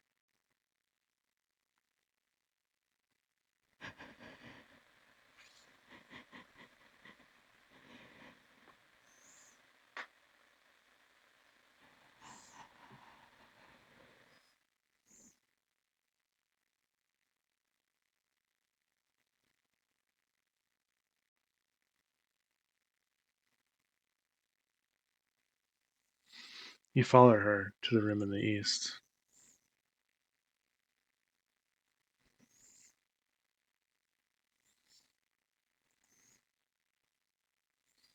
Turn on the lights. Mariah, Anatoly, Gregor, Karin. I won't forget you.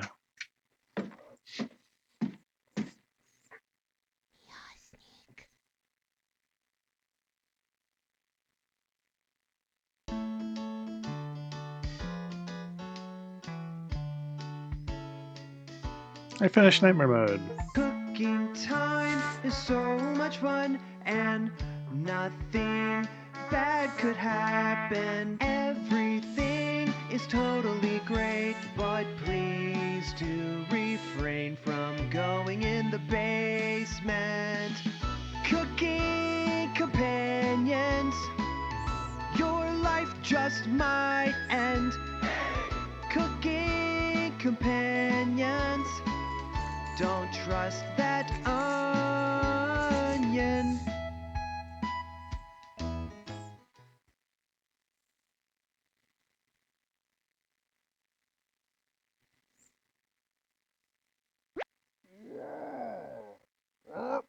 Oi, onion! Wee, cabbage! Cabbage. Hello!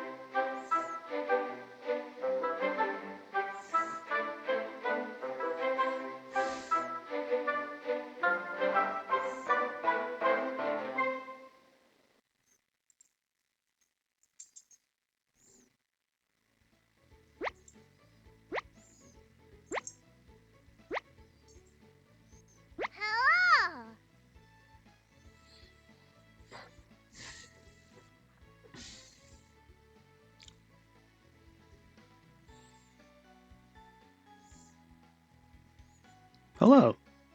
Welcome to the Chompette's Cabin courses.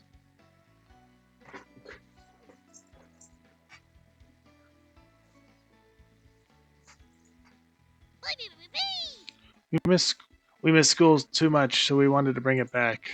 Honest. I'll be playing the role of teacher today. You can call me Miss Cabbage if you like. Let's just roll with it, alright? Ha! Can't wait to learn some new things today. Me too. Aren't you excited, Potato? I dropped out of grade school so I could work at the butcher. That's extremely depressing. Explains everything so far. Is he quiet because he doesn't want to sound dumb? You three are terrible at whispering. Cabbage. They never learn their inside voices, Potato. Ha ha ha. Cabbage looked you right in the eye. There are no dumb questions or right answers today. Cabbage. Our Chompettes course are designed to let you passively learn, but you need to stay awake this time. That's correct, Onion. And the best part, no silly humans to interrupt anything. You ask about the dead humans. Haha. Ghosts aren't real, silly. You ask about... That's enough. No questions about ghosts today. Save it for practicing medium, Stinky. Got a cornbread classic for you. What's a ghost's favorite food? Blueberry. You need to get read an actual joke book. Let the learning begin. You decide to listen to the Chompettes, although you have a feeling something else is at play. Cabbage. For the first lesson, let's talk about that nasty oven. One of us was baked into crust. You threw half of it away without any hesitation. Human life is completely disposable to you. That's enough. I seem to have lost my place in the teaching curriculum. Oh, Let's talk about the cauldron instead. The first cauldron was discovered dates back to the Bronze Age, which took place 3100 BC to 300 BC. You can see the cauldron. You can see a cauldron in the famous artwork, The Garden of Earthly Delights, where a birdman is wearing one like a crown as he eats and poops people down into a hellhole. Yikes. Aw. Wouldn't want to fall into a hellhole. Most of us were placed into this cauldron, stewing for a day straight. The smell was so foul. It clung to all the linens in the cabin. Absolutely revolting. Cabbage. Raspberry, need to speak with you for a minute in private. The two awkwardly leave for the bedroom, slamming the door behind them. You can hear Cabbage chewing out Raspberry. What is another name for little Brussels sprouts? Cabbage Patch Kids. Bread, that wasn't even a pun. Or a joke. Oi, oi, It was more like oi. stalling. Cabbage and Raspberry join the group again. Cabbage. Raspberry, is there something you'd like to say? Raspberry. There is, Cabbage. You've committed crimes against humanity. You're a scourge on this earth, sent to punish us. Cabbage may forgive you, but I never will. Wow, look at the time. This concludes the Cabbage. Chompette's cabin courses. Did you learn anything this time? Or did you just loaf around? Haha. Are you remembering it yet? Just join me in the boiling water sometime. Really loosens the meat off those old bones. Right in that nasty oven. There's nothing but a big pile of ashes in the oven. Have you seen that knife? Yikes. Big enough to cleave cabbage in two. Still leftovers in here? Dig in. Is it sinking in yet? The others have told us what you did to them. Did your arthritis slow you down? Or did you eventually feel remorse? That's enough. Thanks for playing along today. It was fun to revisit some old topics. Let's sleep on some of this, shall we? We've made your bed. Sweet dreams.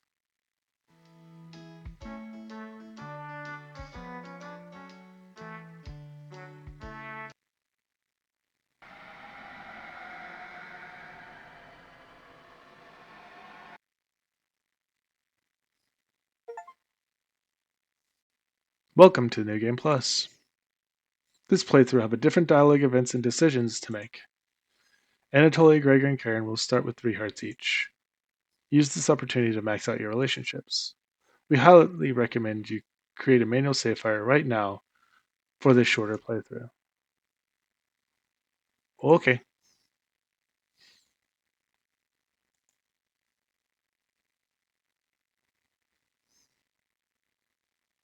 Back to the game. Unfortunately, Mariah will not be available to Max. Sorry. Thank you for playing Cooking Companions. We hope you enjoyed the experience. Oh, almost forgot. Jump scare mode activated. Just kidding. Dear Dream Studios. You can feel someone approaching. I think New Game Plus will be saved for tomorrow. I'm still kind of curious on the other dialogue options, but tomorrow I will do New Game Plus and then probably speed through and knock out all the other dialogue. So if you tuned in at any point today, thank you for joining. If you're watching this later in a VOD, hope you enjoyed it.